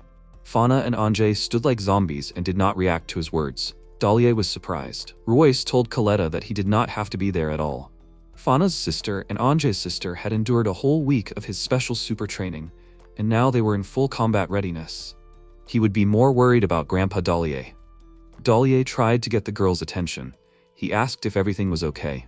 Anjay answered that it had been the longest week of her life, and she thought she would die, although it would probably be easier to die. Fauna added that the teacher knew no mercy. His mere statement that everything was theoretically fine was already traumatic. Dalier said that he did not quite understand what they were talking about, but the test had already begun. It seemed that the girls were well prepared, but he was no fool either. The girls stood nearby and in 1 second Fauna disappeared. She flew up to Dalier in one jump and swung. Dalier managed to react and dodge the blow. He thought, wow, what's going on? The test was almost over in 1 second. Fauna rushed to attack again, but Dalier blocked. Anja didn't stand aside for long. She used an arc wave and went on the attack at a furious speed. Dalier didn't believe that Anjay used earth magic. In response, he used a cyclone blade. He managed to keep an eye on both opponents. A blow to the left from Fauna, Dalier turned away. A blow to the right from Anjay. Dalier crouched. Next, you need to climb onto the ledge. 2 blows at the same time, a windbreak from the right and a rock break from the left. He stopped the blows with a spear. The blows were so strong that the spear couldn't withstand it and broke in half. Dalier said that it was great. He acknowledged their strength. And again, a double blow. Dalier was relaxed and did not expect the blow that sent him tumbling. He shouted, "Enough, they're done." The girls stopped dead in their tracks. They asked, "Are they finished?" Fauna with glassy eyes said that Dalier was wrong. You have to hit until the enemy finally gives up the ghost. Ange with the same eyes added, there are enemies who will attack even when only their head is left. And they don't want to go through this anymore. Dahlia realized that they were too prepared and ran out of the training center. He ran through the streets, but the girls did not lag behind and ran after him. He screamed that he was being killed, that they passed the test. He begged for help. Colette noticed them running through the streets and asked Rose if that was the three of them. What were they doing? She noticed that Fauna and Ange had strange expressions on their faces, too bloodthirsty. It's nostalgia. That's how energetic and bloodthirsty the adventurers of his time were. Rose said, it's a joy to behold. Colette asked where such adventurers were. Rose turned away and walked away. He said he would help. Otherwise, at this rate, Grandpa Dahlia would die. Rose appeared between the running girls and Dahlia. He said that it seemed that the girls had overdone it a bit. It was his fault. He summoned Bahamut. The staff responded. Rose ordered a triple, no, double bite. Bahamut roughly followed the order. The girls stopped and fell exhausted. They did not understand why their bodies were so heavy. Rose asked Dahlia how he could have such strength. If this was not enough, they could postpone the test for next week. During this time, he would train them even better. Fauna and Ange came to their senses and, lying on the ground, were afraid to move. Dahlia said that was enough. Everything was clear to him anyway. He told them to go after the A class. All three of them. Colette asked Marcius if she wanted to come for a massage. The massage was not only pleasant, but it would also make her stronger. Marcia shouted for Colette to freeze in place. The great sage was also good at educating students. Somewhere in the room, a conversation was taking place between Rose and Lot. Lot asked, a 2-month-old baby in the fight for promotion to Class A? There is no other like him in the whole world. Rose replied that for him, it was mere trifles. Lot suggested that this was a topic for a glorious conversation. For years, stories about him would excite all the patrons of many bars. Rose suggested having a drink together in 20 years, then he would throw in some more material for discussion. Lot smiled. Rose noticed that Lot had returned his magic tattoo. Lot said that he had removed it while he was focused on the battle, but he no longer wanted to participate in such quests. The situation with Director Brett was resolved, and he would again help the townspeople with their requests. But Lana took up combat training with redoubled vigor. That is why she always got along well with Ange. The spirit Aristotelius said that he supported his choice, and would protect him as long as he protected the city. He could ask for help at any time. Lot and Rose looked at each other. Lot asked Rose, was he really older than him? Rose smiled and said that he was definitely a chubby baby. Ange shouted, little one, and added that everything is ready, we can go. All the adventurers of Barante City gathered near the van. Badak wished good luck to Fan, Ange and Rose. He believed that they could become A-class adventurers. Hemaluya said that if all three of them get promoted at once, their guild's reputation will skyrocket. Lana asked where Colette was. She thought that Colette would come to see them off too, and then she remembered the crowd of people who were eager to get a massage from Colette. Someone said that after the massage, Anja became incredibly strong. Someone chatted that the Red Dwarfs told how after the massage, they went on a quest and cleared a small dungeon in one day. Someone said that Marcia single-handedly took down a huge monster. They all asked to give them the same massage. Some ladies asked to go first. Colette was over the moon that everyone needed her. Lana said that Colette had been massaging adventurers all night and that she was fast asleep when they said goodbye. Rose said that he wanted to ask her something, but it didn't matter now. The guy with striped sleeves said that once they got A-class, they would have to settle in that city, so the chance to see each other would not come soon. He wished everyone good luck. Lana remembered all the interesting moments with Rose from the last quest, the moment they met, the orc invasion, the captured demon eye. All the adventurers shouted a loud thank you. Reyes replied that it was all thanks to them. They had managed to shelter such a creepy baby. Lot said that was self-critical. And then there was a long journey. The trip lasted a week. On the way, they studied the ways of using magic in battle. They ate heartily in all the taverns along the way. They enjoyed the leisurely ride in their carriage, although there were also cases of bandit attacks. But Lana and Anjay bravely won the fights, even when the bandits took Rose hostage. Bahamut helped along with everyone else. Day followed night, and vice versa. In general, the journey was calm. And then at the end of the ride, Anjay told her to look at Rose. He rolled over on his tummy and held his head up. He asked everyone in the carriage if they were impressed by what they saw. Fauna praised him. Bahamut said that he was as magnificent as always. Only Anjay was surprised that until now he could not hold his head up on his own. Rose explained that all this time he kept his balance with the help of magic. Finally, he could concentrate on the battles. Anjay asked if he had not concentrated on the battles before. The coachman accompanying the carriage said that the city was already visible. Every time it takes your breath away. This is the shrine of all adventurers. All three tried to look out the window. Below was the huge, great city of Bagardia. On the way, they came across a huge, beautiful castle. Reus assumed that this was the palace of some lord. Fauna said that there were no lords in Bagardia, it was a local guild. Anjay was simply very surprised. The janitor in the hat was surprised when he saw new faces. He said, "Welcome to the very heart of the Great Bagardia, the Guild of Arc."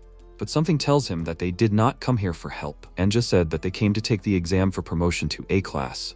Could the man tell me where to take the letter of recommendation? The man asked to look at the letter. Fauna handed him the letter.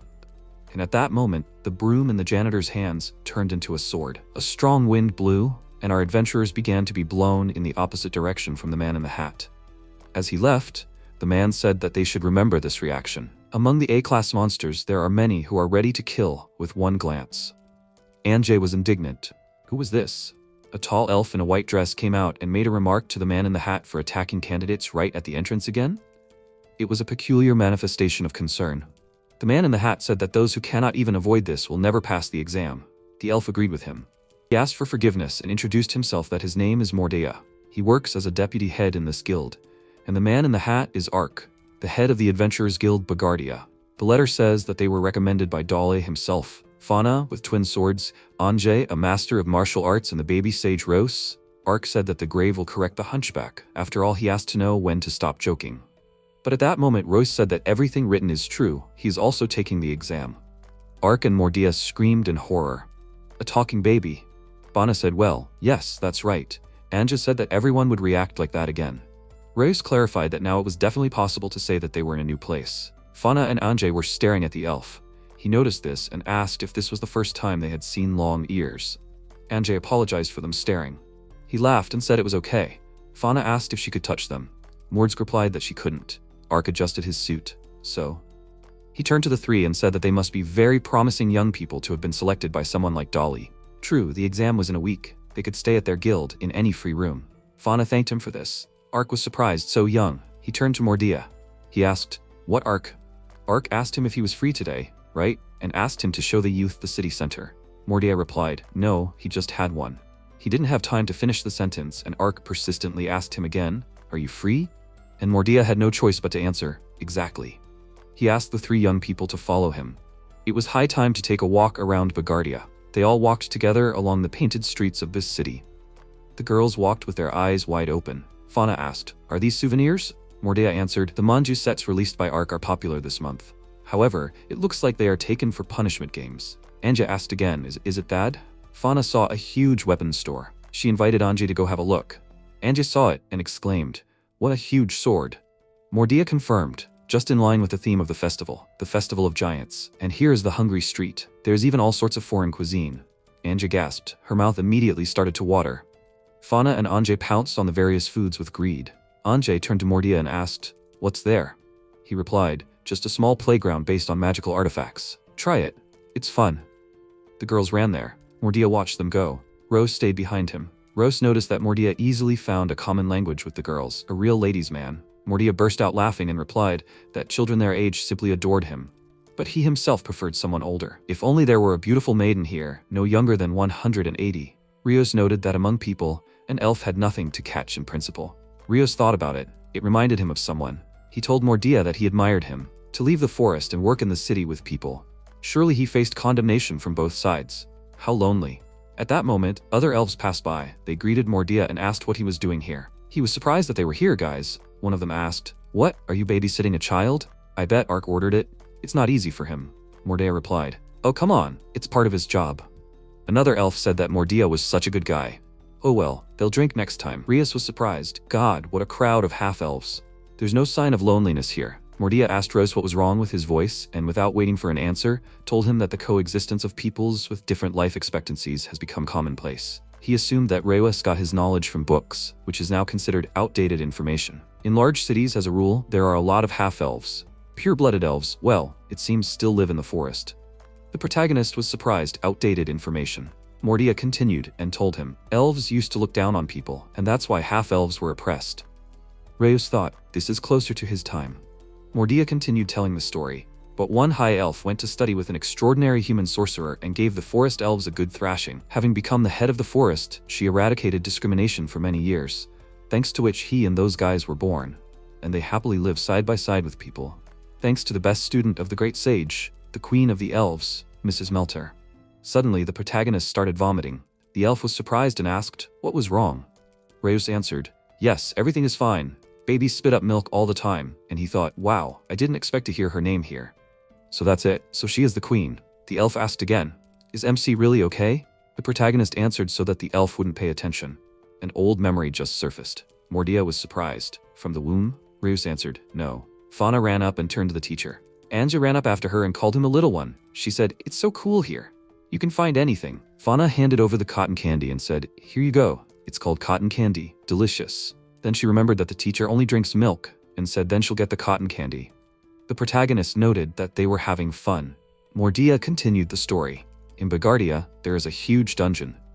There is some special current of magic there, because every month new types of magic stones and monsters are discovered there. For the sake of high-quality materials, crowds of merchants flock here. Following the merchants, their families move in. New communities appear. These communities create jobs, which attracts even more people. And so Bagardia gradually turned into a city that has everything. It is here that there is plenty of work and not just adventurers. This is what he was trying to convey to them. The girls looked at him incredulously. Anja asked, "Does he want them to quit adventurers or something? Why all of a sudden?" Mordia thought about it. He asked them to follow him. They had to see something. He led them to the library. In the center of the hall, on a pedestal, lay a huge book. An inscription on a book, a list of the dead. Fauna asked what it was. Mordia said that for many people, choosing the profession of adventurer was the only option to earn a living. And also, many who took this path from an early age had the misfortune of reaching Class B, after which they died a terrible death in the dungeon. He opened the book and showed an image. It was Klein.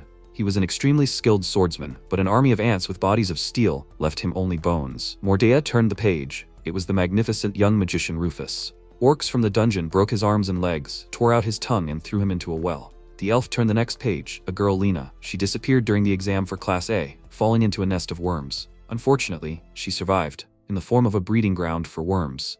She was found 20 years later. The trio was discouraged. Mordia turned to the three of them and continued. If they stayed where they were and did quests below their level, they would be safe. There was no need to rush to move up to A class and have access to difficult missions. Not to mention that in their younger years, there were better jobs in Bagardia. He narrowed his eyes and asked persistently, "Did they still want to take the exam?" All three of them said in one voice, "We do." Anje was indignant and asked Mordia, did he think he could intimidate her? Yes, she became an adventurer precisely because she wanted to fight the strongest monsters. A class is just an intermediate stage. She will immediately get into S class, and he will see it. Fauna said that she likes this job. She also likes fighting strong opponents, and by doing quests, she helps people in trouble. All pluses. Rose explained that he wanted to quickly begin quests that he himself considered dangerous. Otherwise, his best friends would get bored. His staff asked again, "Best friends?" But the staff was not bored anyway. The protagonist answered that he was talking about himself. Then he laughed. Mordia said that only fools are not afraid. To say so, even knowing about the horrors that await in the dungeons. He thought about it. Everything was clear to him. The elf apologized to them for arranging a test. He said that he was allowing them to take the exam. His goal was to make them refuse if they answered evasively or began to doubt. Anje was indignant. What the hell? Mordia answered, human life is short, but in just a few decades they are capable of showing amazing progress. For example, Ark. When they first met, Ark was just a noisy boy, and in just 50 years, he had changed Biogardia beyond recognition.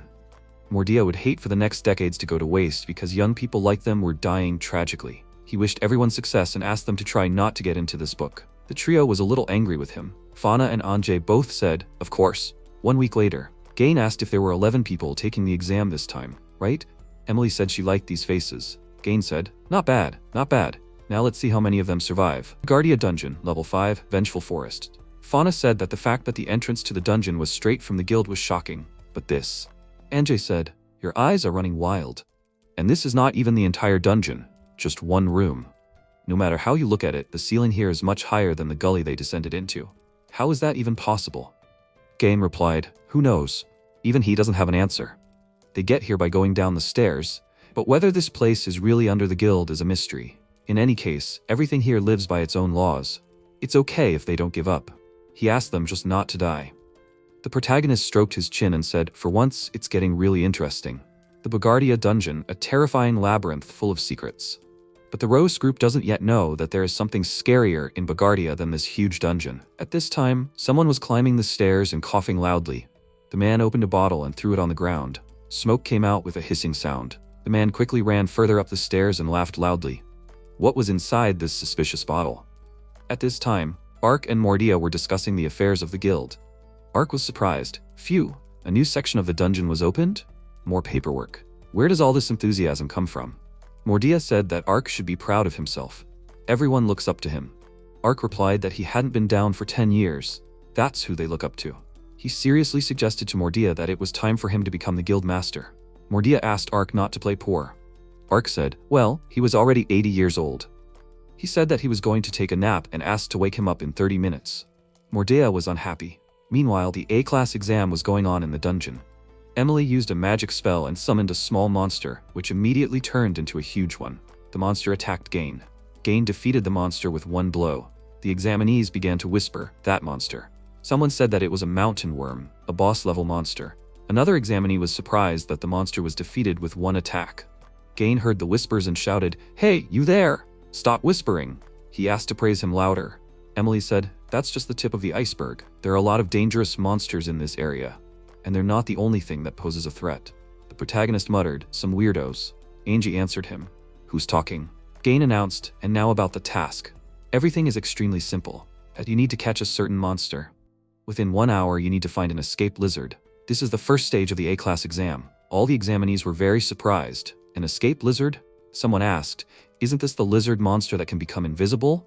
Another examinee was surprised to find this monster in an hour in such a place. Gain shouted, let's go. All the A-class candidates ran to look for the monster. Emily liked this picture. They ran. Well, good luck. One of the examinees was wearing a uniform. He thought, all you need to pass the exam is knowledge. Escape Lizard is a monster from the reptile class, with developed abilities of mimicry, likes high humidity, and feeds on flying insects. Based on the landscape seen from above, the places that meet the requirements are most likely here. He saw the monster and was happy. Wow, the participant decided that the monster had not yet noticed him. There are probably many places to hide here. He decided to cast a camouflage and acceleration spell on himself, just in case. He was surprised, and this is such an easy exam for Class A. Easy peasy. He was heading towards the monster, and suddenly the toothy mouth slammed shut and he found himself inside it. He only managed to escape. It was a temptress toad, a unique species that lives in the vengeful forest. The toad is able to capture the brain waves of living beings nearby and embody their desires in the form of bait. Meanwhile, the toad merged with the ground. Another examinee was distracted by the sound made by the participant. At that moment, one of the poisonous mushrooms released its spores. The girl was scared. Damn, poison. She decided that she needed to hold her breath, but suddenly, the mushroom stuck to her clothes. She was indignant. How so? Why? She felt heavy, and she fell. She called for help and screamed that she could not get up. These were mushroom-bearing fungi. Attaching spores to fibers suitable for their reproduction, such as clothing, they grow rapidly, feeding on their host for several years. The third examinee saw all this and said, this is what happens when you don't look around. He decided that he would probably check the area behind that cliff. The man decided to jump over the cliff, but hit something invisible and flew down. It was an honest trap, a transparent and super hard mysterious substance. It doesn't stand out in any other way, but for some reason it becomes the cause of death for many adventurers. Hein and Emily watched from a high place. They weren't surprised by what they saw. Emily said angrily, it's already -3. What guilds gave them permission to participate? Gain asked her not to be so angry. She replied that Mordia would just make sad eyes again. Gain supported her and said, yes, Mordia is the champion of sad eyes, just the world's sorrow. What can you do? That's the A-class exam. At that moment, another monster was approaching, the girl crushed by mushrooms. It was a gut eater, a worm that penetrates the victim's body and feeds exclusively on its entrails. In the dungeon, it lives next to mushroom bearers, waiting for them to immobilize the victim. It can live without food for up to 5 years. The girl saw it and screamed in fear. She asked the monster not to come closer. Fauna managed to jump up in time and pierce the gut eater with her sword. Then she examined the girl and said, the mushrooms have grabbed on tightly. It won't come off. The girl asked what Fauna was doing. Fauna said she would have to use the highest wind magic that her teacher taught her. The girl was scared. What? High magic? She thought Fauna would kill her. Fauna used a spell, the wind that tears off clothes. At that moment, all the mushrooms flew in different directions along with the girl's clothes. Fauna explained that this spell only blows away clothes without touching the target's body. The teacher invented it himself, so it won't do any harm. The girl asked discontentedly. Great, of course, but is her teacher all right in the head? She was upset that she was left completely naked.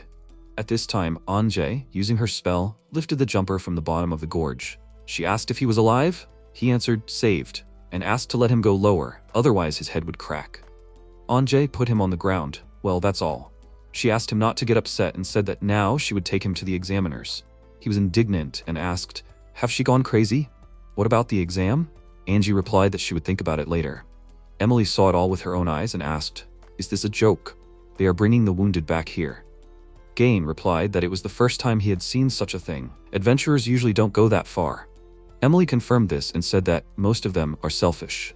Meanwhile, the protagonist saw a flower and reached out to it with his hands and said, a magic herb that only grows in warmth is slowly withering in this shadow. It seems that it used to be warm here. Is this the distinctive feature of this dungeon? Is the climate and even the geological structure constantly changing here? He noticed that there are crystals here that disable detection magic. This makes searching almost impossible. In such a changeable environment, there is also a high chance of the species becoming extinct. A chance, if you are unlucky, the task will be impossible. They say that luck is also a part of power. But then the conversation with Mordea a week ago comes to mind. Surely the vice chief of the guild should despise such a parameter as luck. The protagonist wondered what he was missing. He thought for a long time, then realized. Exactly. The escape lizard was located. He did not have time to finish thinking because he turned his head and saw it. In front of him was kneeling a completely naked girl and covering her nipples with her fingers. He was overwhelmed. Wow. He screamed that he was coming and flew towards it. At that moment, the jaws closed. It was a temptress toad. A few seconds later, the toad inflated and burst. Gain and Emily were watching what was happening. The protagonist flew out of the toad on a staff, and he was holding that very participant in his teeth. Rose was indignant to deceive someone like him. What a monster. Even his past self would have fallen into such a trap. The protagonist said that we should take this guy to the examiners. He'll die here alone. The staff asked if the master was sure about this. There was little time left. Reus asked Bahamut not to worry. He already knew where to look. At this time, the girls brought 2 victims and asked her to take care of them. The examiners agreed. Fauna turned to Ange and said that they had to go. Ange was indignant and asked not to tell her. Rose called them and asked them to wait for him. He told them that he knew where the escaped lizard was. Ange was surprised. She called him small and asked if he was serious. Fauna also asked, and where? The protagonist asked Gain. These big shields of his are made of ore, muffling the search, right? This is a weapon against people. In such dungeons, it is not used. As evidence, a small crack left after defeating that worm. Although the examiners said that the worm's level is nothing here.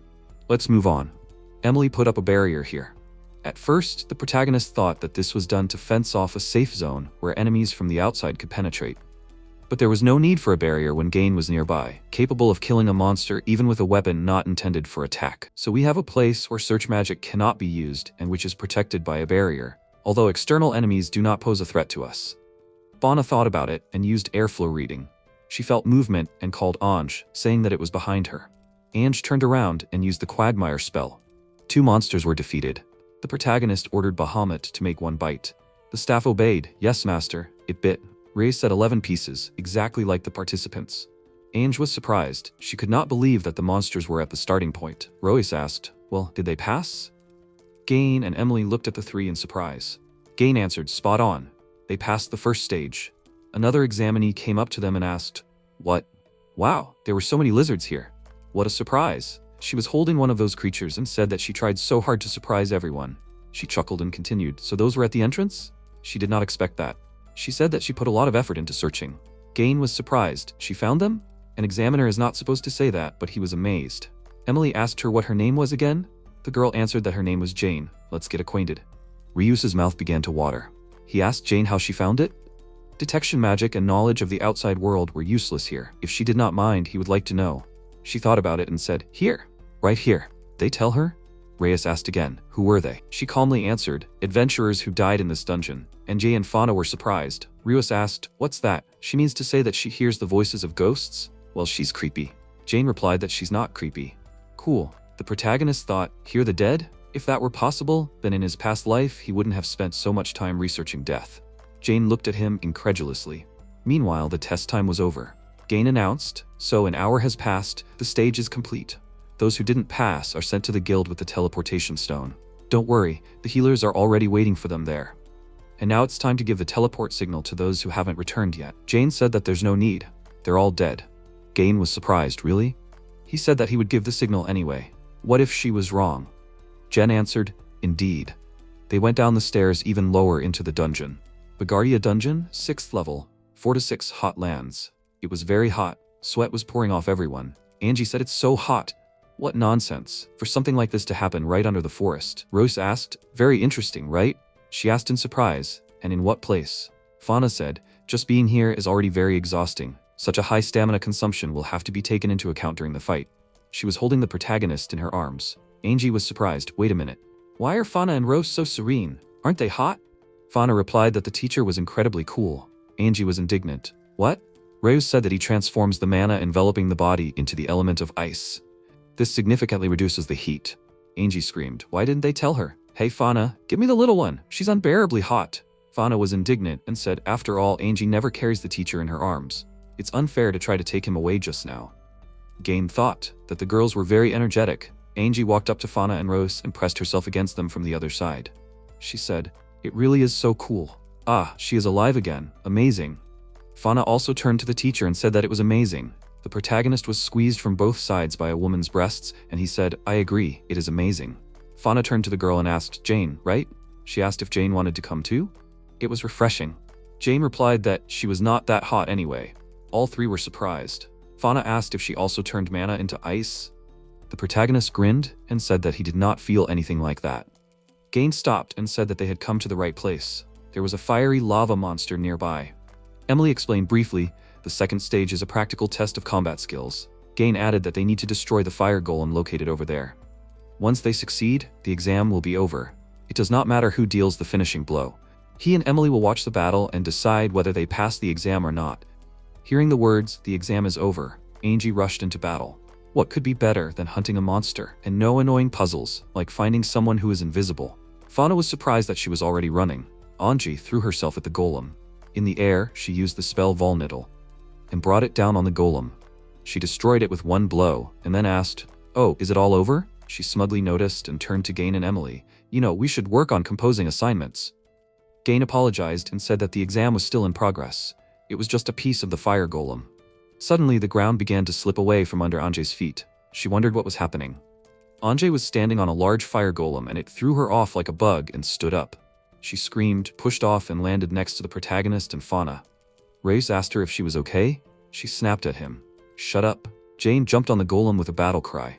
Everyone looked and was surprised by such recklessness. The protagonist shouted, little sister Jane, get out of there immediately. But it was too late. The golem pierced her with its fire arrows. But she managed to hit it, and several parts fell off, which immediately turned into new fire golems.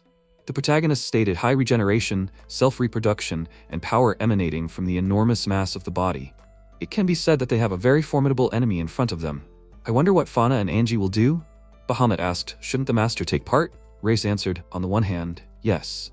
But Angie and Fauna must deal with this enemy on their own. The fight against the demon showed that with his current body, Rois could not simultaneously defend and fight. So it is necessary to pull up the students. Meanwhile, the golem rose to its full height. Angie and Fauna prepared to attack it. The huge golem multiplied with each blow of the sword. Fauna used Windbreak. Rose said until the golem was completely killed, the number of its minions would increase. Rose noticed that the heat was exhausting the girls and the situation was only getting worse. Bahamut agreed with the master. Gain asked Rose why he was standing next to them and watching. He ordered Rose to go participate. MC asked, why be greedy? The golem raised its leg and hit the ground hard. Fauna and Angie were thrown back by the wave. Angie said that they would not advance anywhere like that. She did not understand what to do with the golem. Fauna thought about it. The golem could be defeated if the core it needed as a source of driving force was broken. That was what the teacher said. So they should do it before they were exhausted by the heat. And isn't that ice or crystal the source of power? It sticks out right from the chest. Angie asked, but the heart wouldn't be exposed for no reason, would it? She tried to stop Fauna gathered all her strength to jump. Reyes noticed this and decided that it was too reckless. Fauna used Windbreak again. Here is the treasured crystal. The golem released a heat wave. Fauna tried to dodge, but was hit in the back and flew to the side. Ange saw this and rushed to help her friend. She said that it was impossible to get closer. How could they even deal with it? Fauna tried to get to her feet. She leaned on one of the blades. A large wound was visible on her back, which caused pain. Ange looked at her friend and saw a lost look. Gain said that she gave up. Thoughts in Fan's head, nothing works. Even the small golems that appear when splitting require incredible efforts to destroy them. How can we win here? There is no chance. We cannot win. Gain said that her heightened combat sense plunged her into despair. The impenetrable darkness of defeat. When this happens, it's the end. She can't get up. Anja couldn't believe that Fauna couldn't think of anything and was going to give up. Gain, Emily and Royce were watching closely to see what would happen next. Anja ran up to her friend and said, "This is not her style at all. She's always so calm. Why is she shaking with fear now?" With a detached look, she comes up with the best plan of action and wins, no matter how strong the enemy is. That's what she's really like. So quickly, pull yourself together and become detached. Fauna smiled as best she could. She heard the request, pull yourself together and become detached? What the hell is that? Fauna said she had one idea. The golem released another heat wave. Race was worried. Fauna sat down on the ground with her blades in her hands, and Anjay stood behind her and called down fire. Fauna told Anjay to begin. Anjay used R shield. She hit the ground and the blast wave threw Fan up. Ryu's thought, launch Fan with the archild like a catapult? He understood everything. Wind magic allows you to add the power of the surrounding air currents to your attack. This helps to significantly increase the power of battles in open areas. In the dungeon, especially on such a blazing level, there's no wind at all. But with the catapult, she artificially created a gust of wind. And Fauna further enhances this effect with her conversion. Now she will definitely reach the crystal. Anjay shouted that the golem had released a heatwave again. Fauna tried to remember her teacher's magic in flight. He did not create cold air around himself with a spell. He turned the mana covering his body into an element of ice. The teacher always said that you need to turn on your imagination. You do not need to surround yourself with wind. You need to become the wind, a whirlwind, an oncoming hurricane. Fana used Wind Slash. She was able to fly to the crystal and cut it in half. Ainge caught the falling half of the crystal and landed with it. She said that she felt the purest power of the earth element, and she held it in her hands. Fauna used Arsenital Roar. The golem began to collapse. Huge boulders fell from the sky to the ground. Having finished their work, the tired girls fell to the ground without strength. Ainge said, "Hot." The observers of the fight concluded that the girls managed to knock down the fire golem. Gain turned to Royce and said, "Does he understand that he is disqualified? Perhaps he would have defeated the golem with a charge of magic, which he used in the first stage, but now he did nothing." Royce laughed and said that it was okay, but he enjoyed the excellent spectacle. There is nothing more pleasant than watching students grow. Emily asked again, that these two are studying with a baby? Sounds interesting, a baby teacher. Maybe she should become a student too? Jane suddenly appeared from behind. Bahamut protected the master and hit Jane. Emily turned around. Reyes said that meant she was alive. He did the right thing by staying here when he felt something was wrong. The girls couldn't believe their eyes that Jane was alive. Reyes shouted to Gain and Emily that they should move away. Such a creature would be too much for even A-class adventurers like them. Reyes asked Jane who she was. What exactly was she? He ordered Bahamut to take it alive. He had a lot of questions. Mordia was surprised that after the first stage there were only 3 survivors. He said that luck had smiled on them. He suggested they rest. Food and drinks were waiting on the tables. The examinees thanked. According to the attached report, 4 people had died, so there were 3 more left. The mustachioed man said, incorrectly, 4 went on. Mordia thought that the numbers did not add up. There were 10 participants in total. In the dungeon, Reyes asked Jane what she was. She apologized and said that she had to kill Gain and Emily during the exam along with all the participants. Reyes asked if she could tell the reason. Jane smiled and said that if the baby could kill her, she would tell everything. Reyes agreed. He used magic power and cut off Jane's head with a directed beam. Gain and Emily could not believe their eyes that he was able to kill the enemy so quickly, but Jane's head snapped back into place and she kicked a huge boulder towards Reyes. Reyes used a wind slash and the boulder flew into small pieces in different directions. Several pieces hit Jane's head. Reyes ordered Bahamut to make 100 bites. The staff began to carry out the order, but Jane continued to smile. Bahamut said that Jane was not reacting. Reyes noticed that she was not susceptible to his predation and thought about it. Gain asked if Reyes was okay. The kid answered that there was no need to worry about him. He asked to help the sisters Fan and Anja, especially Fan because she was badly burned. He did not have time for conversations. He drove them out of here. Jane attacked Reyes and Bahamut. Reyes straddled the staff and did an air somersault. Jane tried to grab him. Reyes said that it seemed that she really was immortal. This was getting more and more interesting. Perhaps she had answers that even he couldn't get to the bottom of. Jane called him a sensitive child. She knocked Reyes off his staff in a jump. The kid realized that he couldn't finish her off, and she couldn't finish him off. Jane turned and started to leave. She said that she couldn't handle him now, no matter how hard she tried. She would find a more convenient moment to kill him. Although he was clearly more careful than Gain and Emily, she decided to ask him one last time. He had been looking at her suspiciously the whole time, even when she died. Death was very plausible. Why did he still doubt it?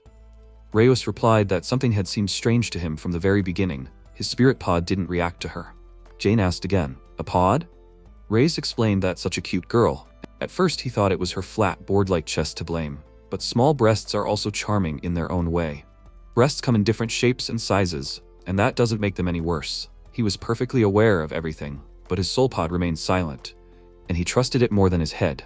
If the pod didn't react, it meant she was too alien. Did she understand that explanation? Jane was surprised. She said she had a feeling she should kill him on the spot, for the sake of all the women in this world. Reyes laughed and said he had often been told that. Bahamut interrupted the conversation and asked what the noise was. Reyes asked again, "What was the matter?" Bahamut wondered if the master hadn't heard anything. A very unpleasant high-frequency sound was heard from the side where the girls were. Reyes listened. Was that a sound only dragons could hear? Was the sound in the direction of the girls? The dead golem had begun its new transformation. The onlookers asked how Fauna was feeling. Angie replied that she would live. Jumping into the very heat is madness. Gain told Angie not to overexert herself either. After all, she used the fire golem's core, which would be more powerful than her. He was surprised that after that, she was standing on her feet and talking. Fauna opened her eyes and said that it was quiet, but she felt vibrations of a sound reminiscent of a whistle. Angie looked around. A huge dragon crawled out from under the ground, where the remains of the golem lay. Reyes felt that it was a red dragon. They needed to go back urgently. But the staff froze in place, as if someone was holding it by force. It was Jane. She said that she would not let go. Gain noticed a group of people on the cliff. One of them was holding a large whistle in his hand. It was the whistle of Dragon Fury. The sound of the whistle drives dragons crazy, but they were all destroyed many years ago. Gain shouted for Emily to use the teleportation stone. Emily replied that she would not have time. The dragon released an energy ball. Ryu's mentally rushed to help, understanding the power of the dragon. But Jane held the staff tightly. She said that they were rebels, those who would kill all adventurers in this city without exception, and this is how they would act from now on. The dragon was gaining strength for an attack. Rose realized that he had to act. He looked back at Jane and created an energy field. Jane asked what it was. Reyes answered that it was a cage in which she would be hit by the elements of fire, wind, water, earth, and lightning, and she would die in it every 20 seconds for 5 years. He suggested that Bahamut go and deal with the red dragon. The staff replied that she liked the evil master too. Rose said that now was not the time for tenderness. Bahamut asked the master to calm down. He was probably bothered by the detection-blocking shields, but do not forget that she forever marks those on whom her saliva falls. Wherever they were hiding, she would know everything. Rose asked whether they were alive or not. Mordia appeared next to the adventurers. He said that he seemed to have made it. Emily was surprised and asked how he got here. The elf said that it was good that no one was hurt. Since there was a small emergency, the exam was temporarily cancelled. Gain was surprised that the exam was cancelled. This had never happened before. And this is despite the fact that there were already cases of interference by monsters of the Red Dragon level. Mordea replied that this would be the first time. In any case, it was necessary to hurry back to the guild. Everything had already been settled with the Red Dragon. Emily was surprised. How had it been settled? The second wave would cover them before the teleportation stone had time to transfer everyone. The elf asked not to worry, because Ark was coming to help. Ark looked at the dragon with a bewitching eye. The dragon immediately fell silent. Ark said that his lower back was bothering him. For once he went down into the dungeon, and Mordia immediately sent him to the hot lands. The red dragon was tied with energy rings of pacification. Ark asked when Mordia would understand that he was no longer the same as in his youth. Oh, these long livers. Mordia answered that there was nothing to be done. He had to be patient. Mordia, Emily, Gain, and Rose looked at the dragon in amazement. Ark said that tomorrow his whole body would ache. How could you belittle the problems of an old man? The rebels were angry that Ark had interfered with them again. They decided to disappear because they could not cope here. But Ark appeared near them in an instant. He invited them to play. The road was not short. He took out his sword. But then Jane appeared and parried the blow with her foot. Ark was shocked. Mordia noticed what was happening above. Reus was surprised that the cage was in place and there were no signs of breaking in. But how did Jane end up in a different place? Ark was surprised and asked, "Is this some kind of joke? Where did she come from?" Jane ordered the rebels to quickly activate the teleporter. They replied that everything would be ready in a couple of seconds. Ark grabbed Jane by the leg and asked where she was going. Jane was not afraid of the severed leg. Moreover, she held her foot with her finger above her head and smiled. Ark was shocked. She easily pulled her leg out of Ark's hand, and in that same second she was near the rebels with her leg intact. She said goodbye sweetly and disappeared. Ark wiped the sweat from his face and said, "Well, that's it." The monster returned, becoming an even bigger monster. Ryus chuckled and said that in his era he would have certainly left a mark on the restoration of demons. Bahamut was surprised to hear a confession from a master. Ark Guild, First Medical Department. Ainge cursed obscenely. She was indignant that the result was cancelled even though they defeated the golem. Gain tried to calm her down. He said that they were confused themselves. This was the first time in all their years of working as examiners. He had never seen Ark fussing so much and creating elders' meetings. They themselves did not understand what was going on. Bandaged Fauna asked where the teacher was. Anj replied that she had no idea. Most likely, he was chasing another big breast, or was already pressing himself against her. Fauna agreed. The meeting room of the guild leadership. The rebels are an association of opponents of the guild. One of the elders said that they are those who were expelled from the guild and became dungeon-worshipping fanatics. They are criminals rejected by the society on the surface. The scum of Bogardia. There were many skirmishes with them. Another asked but to attack Gain and Emily by A-class adventurers? The elder woman replied that this was too bold, even for them. What should they do then? Mordia summed it up. So the rebels were gathered together by a certain leader. And this is the exam participant, registered as Jane Doe. The elders asked again, "Jane Doe?" Ark answered that he knew her real name. It was Snail. She founded the rebel movement. She is the adventurer killer he thought he killed 50 years ago. Without a doubt, it was her. So she was resurrected. Ryus stood outside the window and eavesdropped on the conversation. He realized that this was the revival of the dead, the power of immortality, magic that is beyond his control, magic that he knows nothing about. He wondered what formulas there were, and the ether indicators? According to what language system? Are there any memory lapses? Where was the discovery made? He wanted to know everything. Bahamut said that as a great sage he is undefeatable. Somewhere in the dungeon, Jane thought about the fact that the plan had failed, the only achievement that they now know, that the rebels were preparing for something, and indeed, it didn't work. One of the rebels said that if this went on, it could interfere with their plan. Jane called his name, Zebra. He asked what was the matter. Jane said that there was a strange baby. Did he know who it was? Zebra asked again. A baby? That couldn't be. It must have been the child of one of the exam participants. Jane said that this baby had killed her about 10 times. Zebra replied that he wouldn't believe that a child could kill her. Jane replied that it was true. It had blown her head off, torn off her skin, and the blows she had taken with its feet had cracked her bones all the way to her pelvis. She wasn't kidding at all. This baby was worse than Ark in his prime. She called out loud to the rebels and ordered them to find out everything about this baby. What was it doing and where was it going? Reyes and Jane's desires did not coincide. She wanted to never see him again, and he wanted to see her again as soon as possible. Bahamut's predation takes away life energy, ignoring any barriers or armor. Over time, this energy is restored, but only over time. There is no magic that helps restore life energy. But Jane, the leader of the rebels, after a disarming 100 bites, immediately attacked him. Fauna said that after one bite she could not move. Anja added that she did not even want to think about it. She asked Rose how many days he had not slept. Rose did not understand what she was talking about. He replied that he got enough sleep. It was a dream, not a faint. If they were so eager to put him to sleep, then why not lie down together and breastfeed him? He would fall asleep in a moment. Fauna said that if it helps him fall asleep, then they can try. Anja was indignant. Did he really think that anyone would fall for his vile tricks?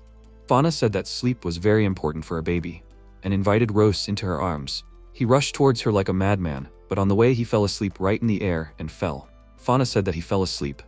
Anja said that as soon as he relaxed, he fell asleep. And when he was sleeping, he really looked like a baby.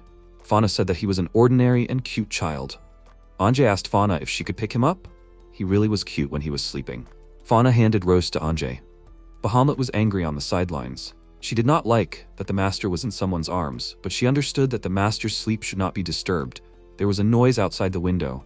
Anja was indignant. What was going on? She saw a dirty, disheveled man holding a small child in his arms and a knife in each hand. The child was very scared. The man was swearing. He was speaking in fragments of sentences. He asked her not to come near him and not to look at him. He needed a potion. Anja said that he was some kind of inadequate. Something was clearly wrong with him. She lowered her head down and saw Rose sticking his tongue between her breasts. She immediately threw him away. He flew out of the broken window. In the street, Rose landed right on the head of a screaming man. Reyes managed to think. Increase physical defense. The man lost consciousness from the blow. Reyes asked, "What happened?" Emily tried to get through the crowd of onlookers, and when she did, she was surprised that it was a super strong baby. Reyes said hello. Emily said, "Since the baby is here, does that mean the red and blue girls are nearby too?" She asked to help her drag this young man. It was a C-class adventurer. In the hospital. The elder asked if this was another potion addict. She asked to put him on a free bed. Fauna asked what potion they were talking about. Emily explained that it was a forbidden drink, obtained in a special way from a dangerous magical herb. By drinking it, you can get an increase in mana, a strong body, and not feel pain or magical exhaustion. But it is a disgusting drug that causes severe addiction, as well as hallucinations and paranoia due to an overdose. The strange thing is that those who distribute it do not ask for money. Ryus asked, "Why then?"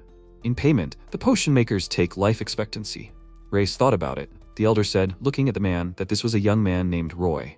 He was only 23 years old. This was an unthinkable act from the old man's point of view. After all, youth is a precious thing that can never be returned.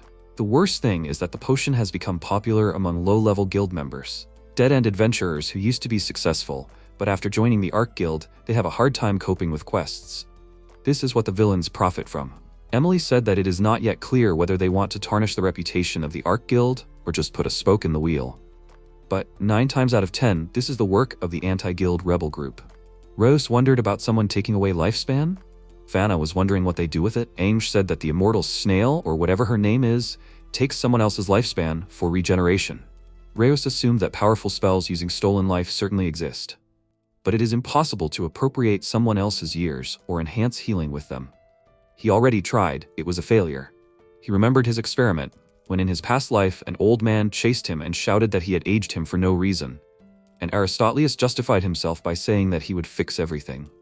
Ryus thanked the elder for the interesting information, and added that in these healing schemes, it would be better to change the signs at the mana circulation points from loaders to learn. They interfere with activation. Ryus thought that this still did not clarify the secrets of resurrection and immortality. He needed to meet Jane again and study everything properly. Rose was being watched from afar. Zebra did not understand how Snail had lost because of this baby. He needed to study him.